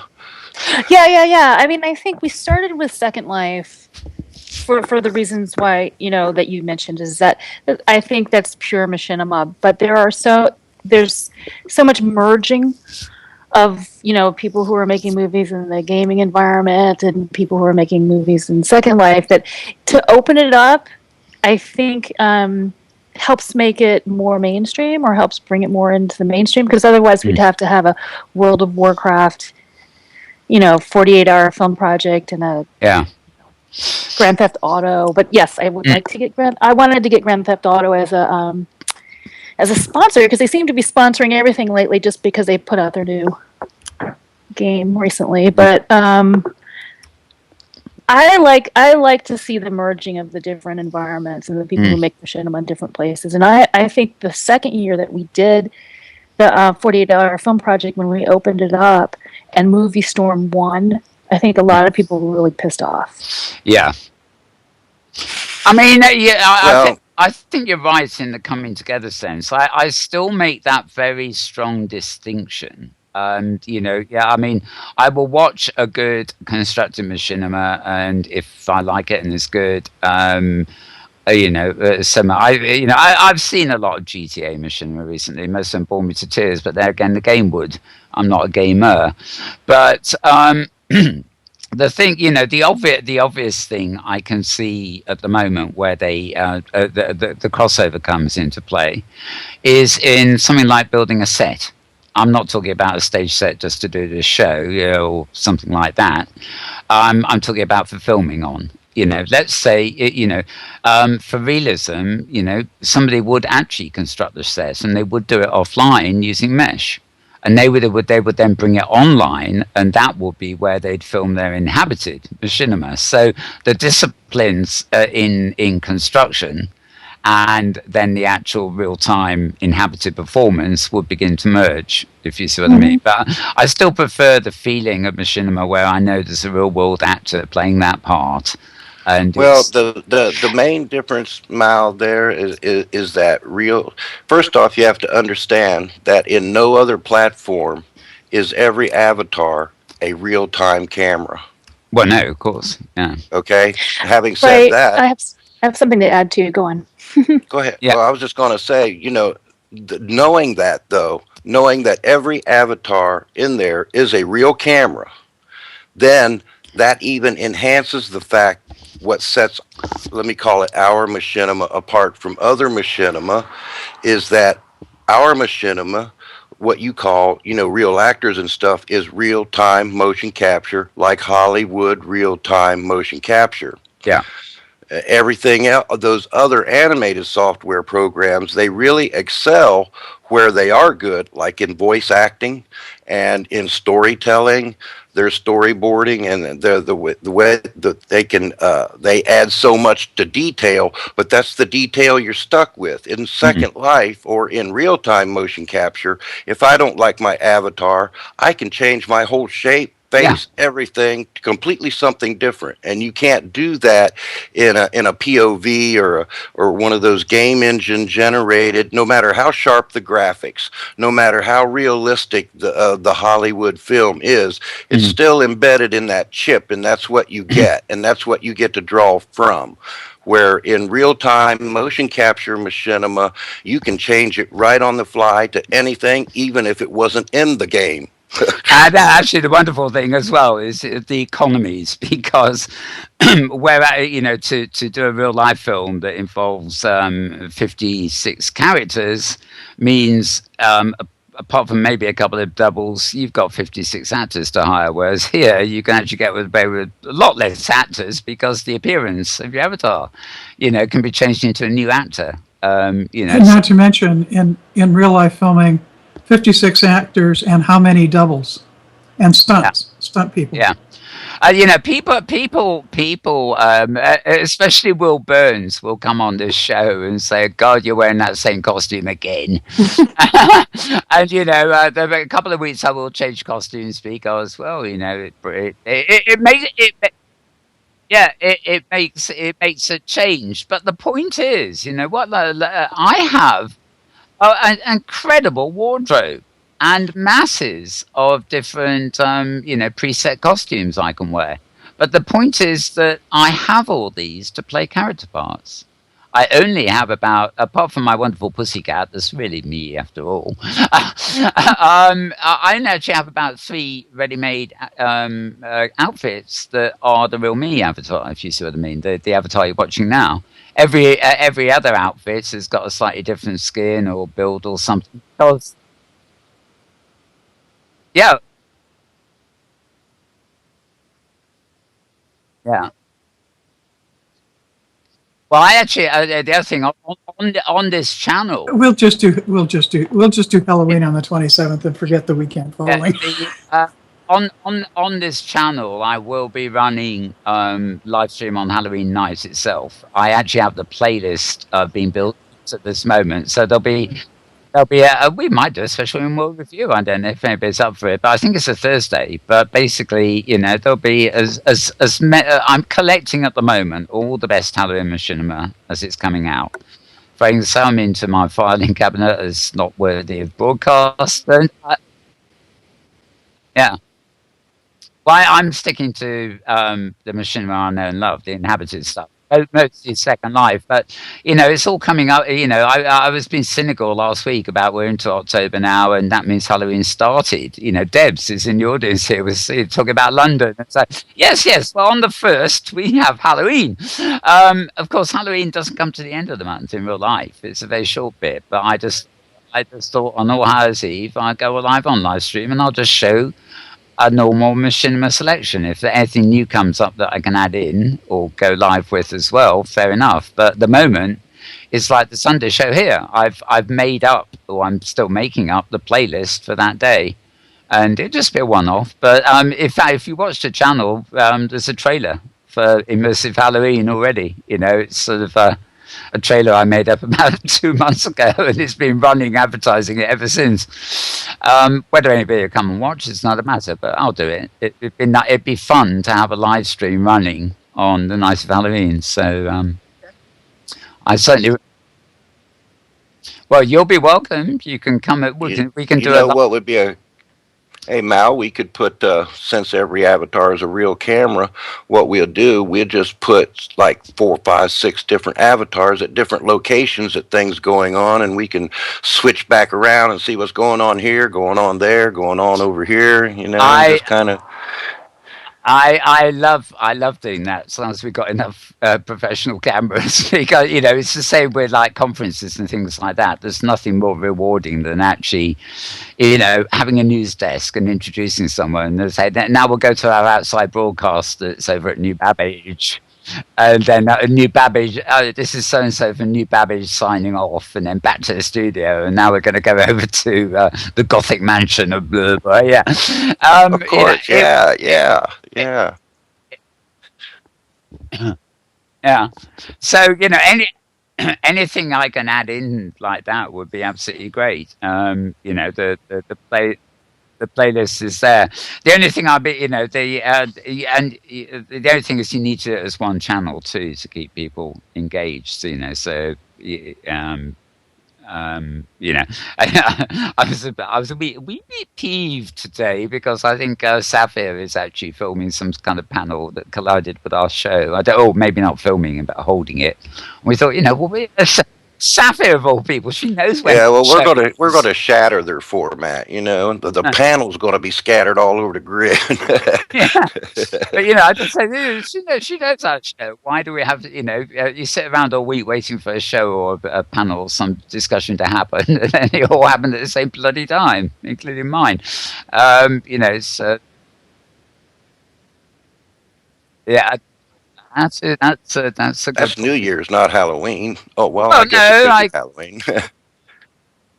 yeah, I think the midnight hour probably has significance on Halloween too. That's when the gals go from friendly furries to nasty thingies. but as you go across the time zones, everybody's waiting for something that you're already doing. You know? Yeah. Oh no, yeah, New Year's Eve is a hell of a job when you want to be worldwide, you know, because the midnight hour lasts for 24 hours, doesn't it? You know, it's starts somewhere in New Zealand, goes round to Australia, and right. We might be virtual, but spins we're around worldwide virtual. Yeah, exactly. We can't defeat these time zones, however hard we try, for better or worse. Or we could all just go in supersonic. I try to get my Aussie friends to give me my lottery numbers from yesterday. You know what I mean? But Yeah. Do you know something that really always bugged me? If anybody did, any of you ever see the original? This is like 1970s Superman movie. Yeah, the Christopher Reeve movie, the first one. Yeah. Yeah. Well, there's a whole load of disaster, and he loses his superpowers, and it's the classic Superman story, and he can't do anything about it. So all the evil villains, with superpowers, smash up the planet. So he gives up Lois Lane or whatever he had to do, and then gets his superpowers back. Yeah, and he then proceeds to go up into the air and whiz around a few times, speeding up and up and up until he's going fast enough to go back in time. He then lands, and it lands just in time for the disasters to happen and repairs them all before they happen. And so all is well at the end there. Now, that solution was great. The only thing was it's a solution to just about everything. And apparently he lost that solution for all the subsequent Superman movies. I get all thinking, well, if he wants to fix it, just... Yeah. Yeah, if he wants to fix it, why doesn't he go back in time? But the interesting thing is that the mechanics of that are actually accurate. If you could go fast enough, if you could go orbit the Earth fast enough and go in the right direction, you can actually break time across the time zone. It's like around the world in 80 days.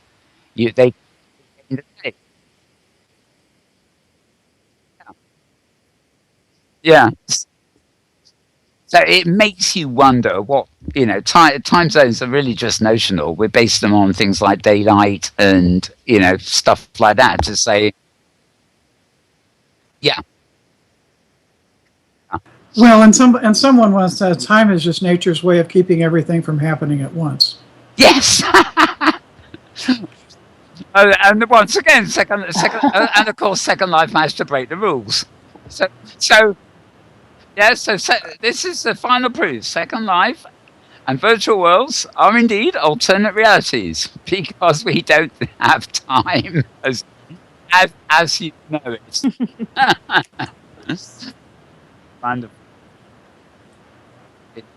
Alternative living. Indeed. Oh, as always, this has been a lively discussion. I did say we'll be talking mostly about Machinma today, but of course concepts of time travel and everything else do come into the equation in many ways. The fact we can all film at the same, totally different places in the world all at once and be in the same place is a wonderful thing. I'm in London, Tara's in Washington State, Petlove is in, where is it, Pennsylvania? And Lap, where are you? Ohio. And, I know Ohio well. I know Columbus anyway. And Panther, where are you? I am in Falls Church, Virginia. Virginia, right. Right outside of Washington, D.C. Okay, so the other end, not the Washington... Do you have anything to do with the Vampire Diaries? No.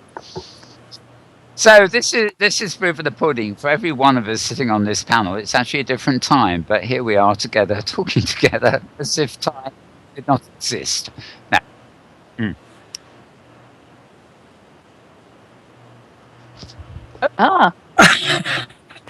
You're right.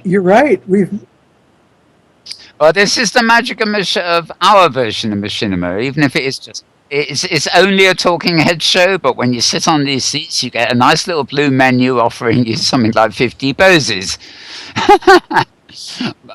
I like my You pose. you do not want to choose number 13, however. Uh-uh. Yeah. I never went past the first page. I just stayed on 7 from the first time I was ever on the show. But it's yeah. These are the secrets of what we get up to make things look real here. You see, have lots of poses. We just choose what we want to pose in.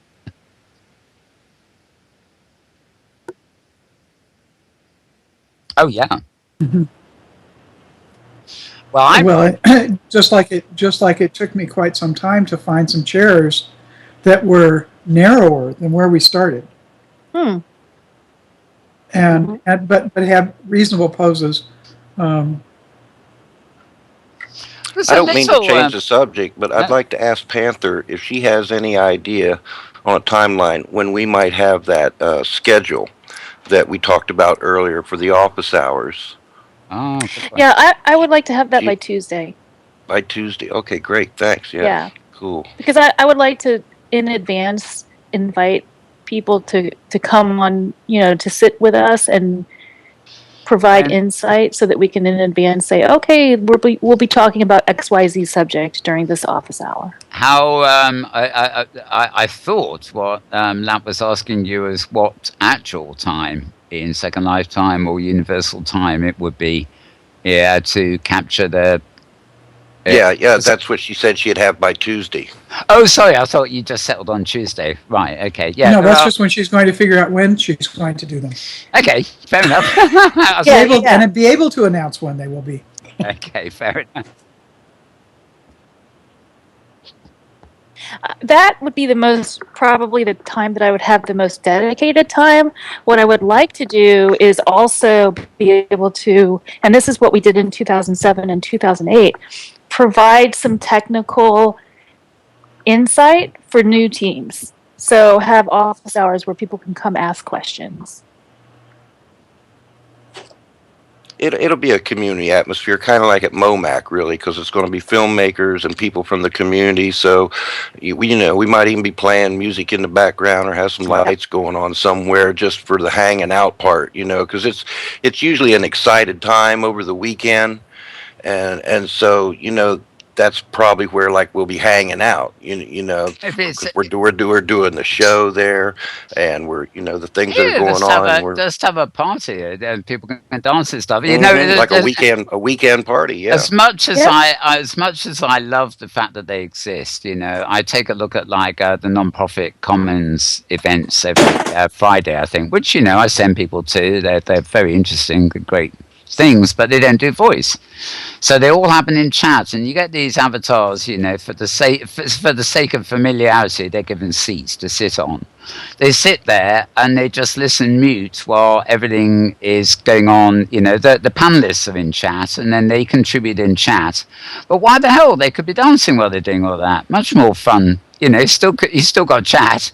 Why sit around just listening, to people who are talking but not talking? They're in chat as well. Well, it's like a convention. I mean, you got your points, and you got your speakers. Yeah. You got your people that have presentations to make. But the convention is all weekend long, and sooner or later, you want to hit the bar, you want to get a drink, you want to, do something. You'll be back tomorrow, or you'll be back later. Or, but that's. To do this at the same time is like inviting, that's open, and it's something that the community can say they're doing, they're putting this on. So anybody that's not in the community and shows up, that's one for the community. Right. While we're yeah. While we are here talking machinima, I don't know whether either you, Lap, or Panther know of this. Pet certainly does, because Pet put me onto it. But I don't know is it called On Scene or Rescene? That's it. I still haven't figured out how to use it, but you have, Pet, haven't you? You've done a bit of Rescene.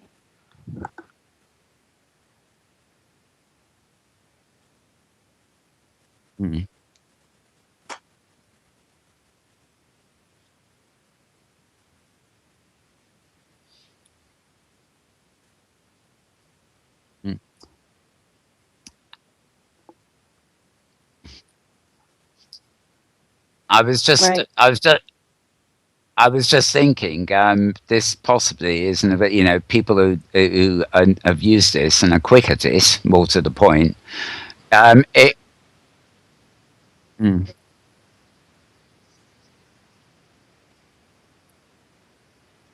mm, yeah.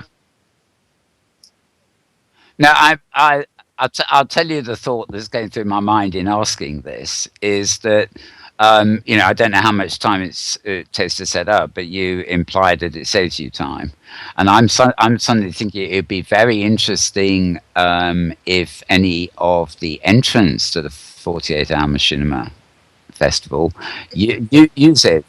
Oh, yeah, no, I'm sure it's okay to use it. Anything in world we can use, but whether would it? Do you think it would give anybody an advantage over 48 hours?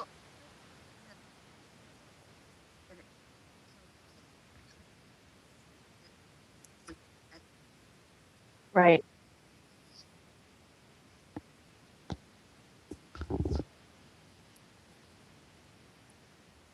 Mm,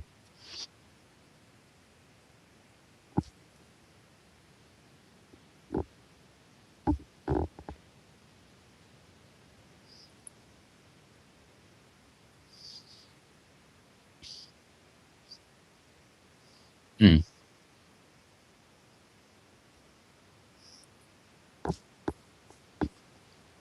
yeah. Is this something that works with pathfinding? I mean, do you have to have pathfinding enabled on your sim? No, it's a very similar sort of scripted thing, but it doesn't actually use pathfinding. You make the path yourself, as it were.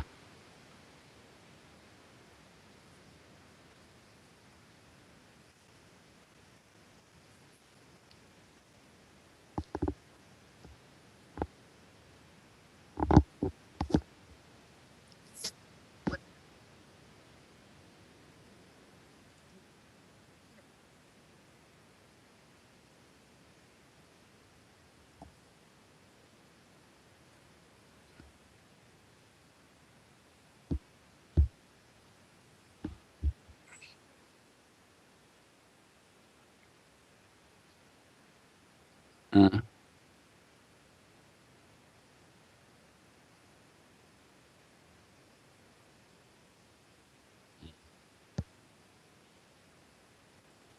yeah.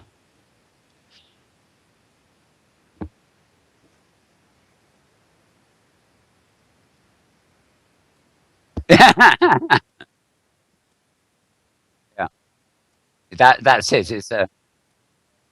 That's it, I guess. It's a trade-off, isn't it, between the setup time and the learning curve and the savings you make at the end.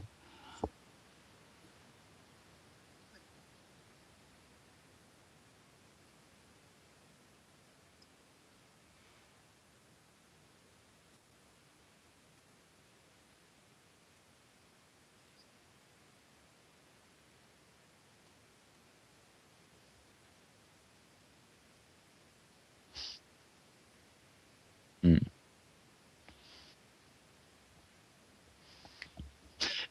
Safir was when Safir was in IAM earlier, apologising that she won't be coming on the show yet again. She did actually say she was doing that and the other meeting, and she did imply that the edit part of episode 1 is done and looking great.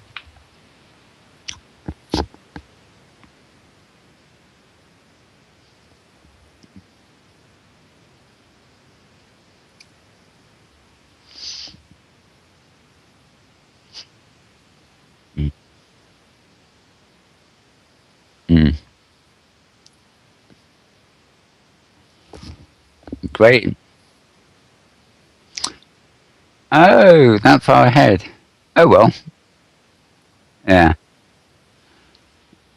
Um, Great. We can't wait, but we say this every week, don't we? And we're going to be saying it for 3 months. Yeah, I hate it when people hire me and say, "Oh, yeah, this is absolutely great. You won't believe this. You've absolutely got to see this." And so say, "Okay, show it me." No, no, no, no, no, no. You can't. You got to wait. I'm a very impatient person. Yeah, you're like, oh yeah, that's that trailer I seen last year. Yeah. Oh no, I have. Don't worry, I have the trailer. We yeah, we yeah, we showed the trailer. There's a trailer coming up for a new Ambrosia Landley. Oh, for those of you watching the beginning of Metaverse Week in Review before this portion went live, we opened with a new Dragster world builder film, and the subject, whose name I actually have forgotten, but I couldn't pronounce it anyway. I don't think. He's actually the person that makes the Mr. Bones machinimas. And Holy Etzel. yeah, that's it. Yeah, thanks that. And we actually had a clip last week where he's put these clips on YouTube, which is the one we showed last week. Just says God orders you to watch his machinima or something. It lasts about 10 seconds, and this one I've got for this week, it has now become a slightly different version. It's called Allah orders you to watch. And next week, because I haven't uploaded it yet, but I actually just got it this morning, is Rod orders you to watch. So so presumably he's going to come out with a new one every week, where it's some Well, actually, they're not new ones. They're the segments. They're like 10 or 11-minute segments of his original film that had all of these characters in it. Yeah. And he's rowing along in his boat, and first he comes up to one god, because he spends so much time out on the ocean by himself that, he's hallucinating and things, and he keeps running into God. He looks up at clouds. Meeting various disguises. He runs into Buddha, he runs into Allah, he runs into God, he runs into Roderick Linden, So, and all of them's got a tale that they're trying to get him to come to their heaven, what I mean? And all he keeps really searching for is the 7 virgins, which one of you guys has really got these 7 virgins going on, And so none of them really have that, but they're offering him all this other stuff, so then the fantasy fades, he rose a little more, and next thing you know, here's another god in the clouds. It was really a funny film. Another guy we've got coming up who hasn't actually made a new machinima for quite a while is Celestial Elf, and he had a new one about how the Vikings discovered England, and we're showing that shortly as well. I'm a big fan of his stuff. It's mostly Druid sort of folklore stuff he does, but this one's a bit different. That's Free Sky Republic in Second Life, if you want to look him up. Right. That's a point. I'm not sure he's on my list. He should be, because I follow his real life blog as well. So, which is what's his name again in Second Life? His name in Second Life is Free Sky, FREESKY Republic. Free Sky Republic. Okay. I contacted him on YouTube yesterday because I saw that clip you were talking about. The Viking one, yeah. Great stuff indeed. But he does he has a blog that covers like old Druid and pagan religions and all beliefs, Celtic stuff. And it's really interesting stuff. But all his machinima tend to be about things like that, and right. I was in one of his movies. Yeah, he's in them himself, voicing a lot of it, but he's got a really good voice for it too. And I don't know, it just works for me. He's really one of my favourites, so it's great to have something new from him instead of a replay. And there was something else I was going to mention that's coming up. Oh, this is a really quirky one. A few weeks ago, well, a couple of months back at least, we had an impromptu, very surprise performance on this show, which we weren't expecting, from an artist called Save Me O. She has something of a reputation for disruption and stuff like that, but there's an interesting clip I'm going to show shortly, actually, in the arts bit. I think it's only about 2 minutes, but it's not a clip by her. She does far too many obscure things that I can't understand for me to show those. But it's a clip about her, and I Glass de Cure. Yeah, just sort of talking about her as the artist, because a lot of the things that we would call disruptive and griefing and everything else are actually deliberately part of her art. And I must say, I'm not, I don't like griefers any more than anyone else, but if I appreciate there is a concept to it. Put it that way. The name of it's Thaw and Save Me. That's what it's called. That's the one. That's the one. So we're going to show that, but we're also showing a whole load of. There's a trailer for a new Ambrosia Lanley film. And what else? Yeah, she just sent me the stuff on that last night. Yeah. So we got a handful of wonderful clips coming up. Yeah. She won't. Yeah, she's not. She won't go. She won't go it. Yeah, no, she is a unique person. Obviously, she doesn't engage in dialogue either text-wise or voice-wise. So, yeah,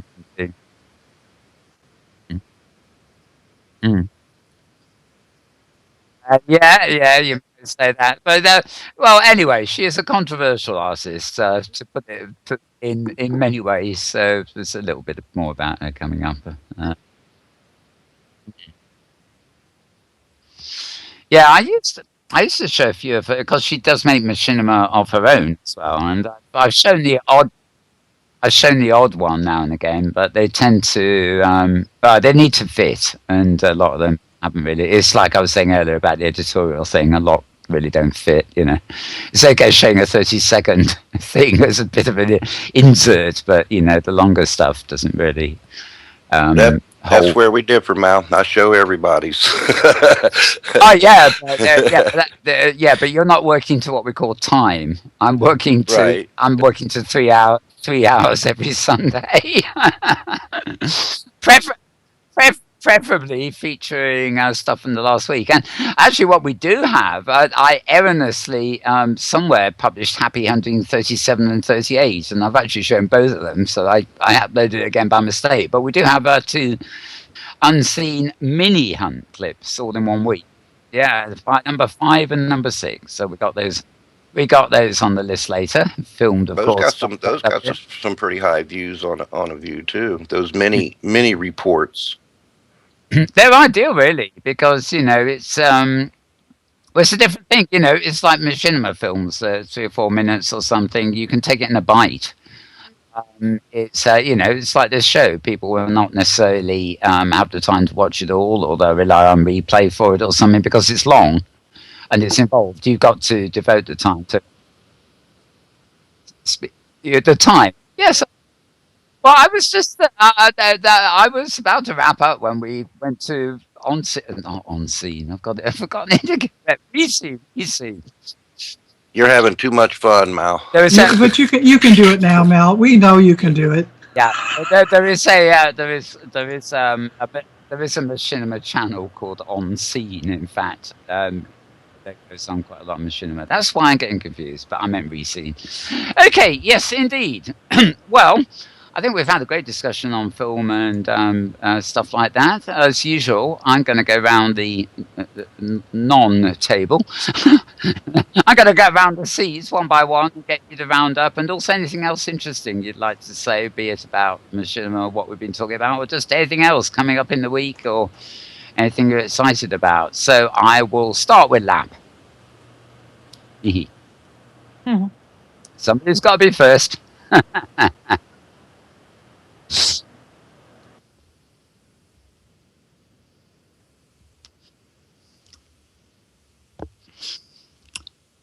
Oh, well, that is a surprise. He was here a second ago. He must have fallen asleep. Or he's also maybe tongue. Oh, you know what? It was muted, so I don't, yeah. And I like to hear myself speak like Maria, it's strange I would have that muted, but there is something I'd like to add, and that is I forgot to mention any machinima team that does need a no-cost Dropbox for their team for 48-hour film project, please contact Secret Rage Inworld, and she'll get your account set up for you. So I forgot to tell them that when I was telling them that was available, who to contact about that. Yeah. Yeah, wonderful, very busy, wonderful woman, Secret. Has been on the show, of course. Anything else, Lap? Anything coming up in the next week that people should know about? Independence. Let me see. In the next week, actually, most of our efforts right now are focused kind of like on the 48. Trying to Yeah. get some entries in here and getting the set up and getting a format down for how we're going to present it when it's time. Other than that, MOMAC was in a lull sort of state last month, so it'll be continued over into the November theme, which is open for MOMAC. So any film that you want new that you're working on, or has been, or just anything you want to share with the community, this next screening will be the thing for that. So get your film submitted. For that, and you can simply submit your film by going to viewtv.com/submit. And we will have a panel on that, no doubt. First, it will be the first Saturday of November, so I guess the deadline for getting suggestions in is, about a week before that? Oh, you're absolutely right. The deadline for having it in is the last Saturday of every month, and then the screening is the first Saturday of every month, and that screening is at 2 p.m. SLT. We found out that we can get a lot more Europeans in there during that time, and it really made a big difference in the crowd that shows up at MOMAC too by going to that time. So that's our times. Screenings is the first Saturday of every month at 2 p.m. SLT, and the deadline for any theme is the last Saturday of every month. Yeah, and indeed it's about 10 or 11 p.m. here in the UK, Europe. So it's a good time. It's accessible, should we say? Tough on the Australians, but there you go. Come on. We're back to the time zone story again. Okay, that's all I got. Okay, Panther, very good to have you here, to see you, have you on the show. Any exciting things coming up in the near future, next week or anything for you, other than, of course, the 48 hour? Right. I mean, basically, I just want people to know that if they have any questions, they can ping me, Panther Chenille in Second Life, or email me at machinima@48hourfilm.com. Okay. And maybe we'll have you back on the show again in a few weeks when we get nearer the actual event. Definitely. That'd be fun. Can you go mobile, Mal? Could we do a show on the 48 set so people know what it looks like and whatnot? I think maybe do a special rather than the Sunday show. And then record it and show it on the Sunday show too. People are used to this venue, although not many people turn up to the audience, but we discourage them if anything. I would prefer the Sunday show stays here, and but. Okay, that's cool. Well, we got the location on the screenings and the kickoff and all that. Yeah, anyway, I was just thinking all those would be on other days of the week anyway. So I think I'm fine for filming something there, but if it's a Sunday show, I prefer to do it here. It's really just mechanics of things. We're all set up and we know it, and we control the. Maybe an office hours segment or something like that. Yeah, that'd be great.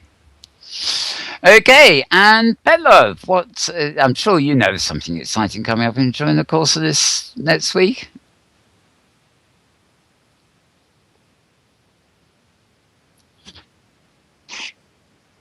Oh, right.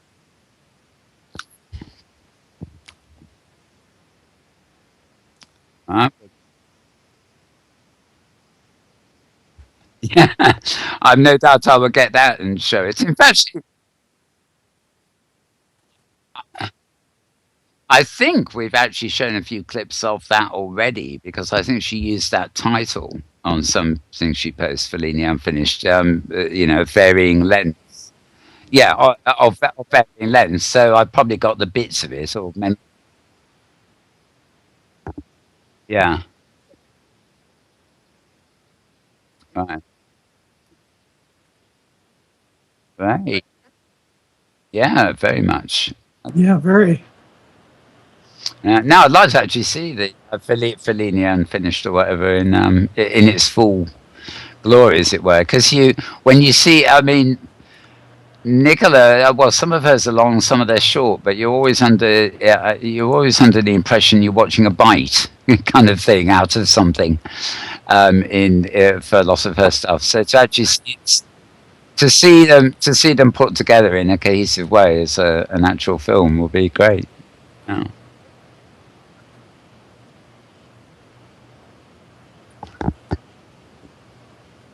Oh, which one? Oh, you don't.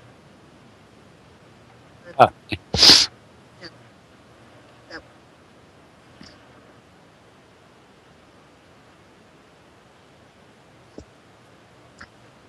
I like Tiny Adventures. Oh, But it's a series, isn't it? And there's still to be. Oh, I thought I'd seen two. Never mind. Yeah. So until all the episodes are together, maybe it will stand a better chance when all the episodes are together and have a complete story to tell. Yeah. Anything in world events or anything like that happening that I've not mentioned or you can think of?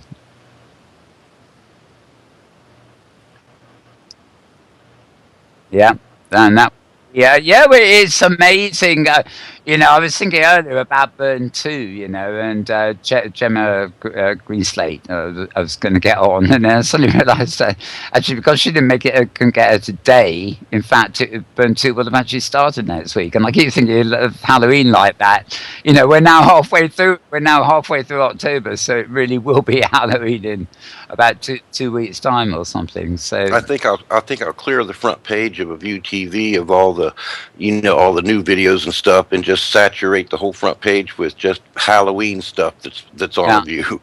All Halloween videos. And where you can go back to previous Halloweens. But I mean, it's such an odd thing in Second Life. It goes on for the whole month, unlike the real Halloween. And obviously, during the course of that month, even shops do Halloween advertisements on video, and there's a whole month for people to dream up ideas and bring their machinima out. So I reckon by the end of the month there'll be a pretty long playlist of presentable stuff we can show. So that'd be great. Okay, well, final words as always. Well, apart from my final words. Final words to Tara. Anything else from you, Tara? No, just great to hear the details on the 48-hour marathon this year. Call it a marathon because it seems to be for those who are involved. Yeah. But a wonderful project, and it's great to see it continue and grow and increase in visibility and all that. I think we ought to do that weekend party thing with it. And just as a side note, for those who are into machinima who may or may not want to participate in the 48-hour, there is also the Sci-Fi Film Challenge associated with University of Western Australia, which has a November 1st registration deadline and a November 30th deadline for entries based on one of several themes that will be announced on the 1st for individuals who have submitted applications. So, and there's serious prize money associated with that. So, there's also another thing with the UWA. The Freedom Project is another machinima thing going on along the same time as the sci-fi thing, but not associated with the same people. Yeah. Also a very good project. And my last note is, of course, based on all my show and tell this week, don't miss the Wizarding Fair. No. You have until the 20th to go collect your wands, hats, wizarding books, etc., and enjoy the build. And you too can be attired like Tara. Oh, well, you can go a great deal. I had to say that. Sorry. You can go a great deal further than me. The sim is Expecto, and the coordinates are 116/233/3276. It's the fair is way up there. Yeah, I put the slurl in chat. I was just going to say we had an extra digits on the end there. It's got to be high up. Yeah. Indeed. Okay. Well, I actually had a link earlier to the Freedom Project, and you maybe remember I said my browser went haywire. Well, I tried to follow the link, and the post that you'd already put up on that has been taken down for some reason. So it was missing. But yeah, there are all these things all at once. I mean. It's the season for Halloween, but it's not necessarily the season for Machinima, but you'd almost think so with all these things going on, the 48-hour film, Freedom Project, the sci-fi thing, you name it. Machinima, it rules the day. So it's been great having a focus on Machinima in today's show. We will be back, of course, same time, same place next week. Whatever that time is will depend on your time zone, of course, but you will be with us, whatever that time is, with us. If you see what I mean, wherever you are, I've now got myself confused. Easy for you to say. So once again, thanks to my guests, Panther Chanel. Thank you. LaPiscean Liberty or LaPiscean Liberty. I'll get it right one of these days. That lap works. Thanks, Mal. And wonderful Petlove Petshop.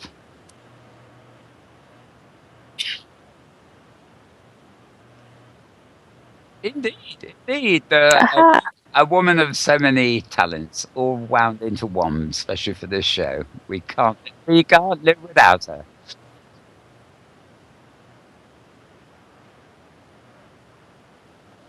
Huh.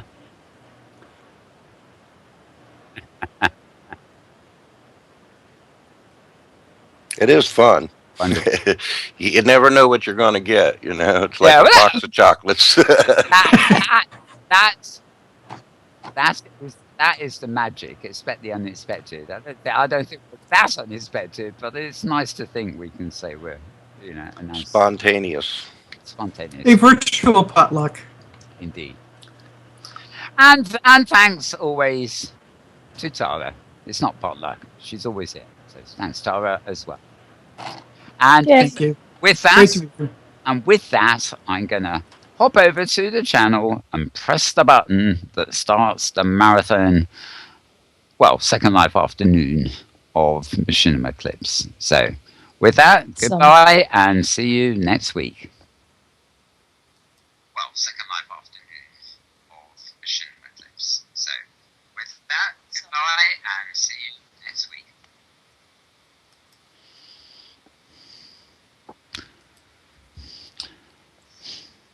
And we're off air.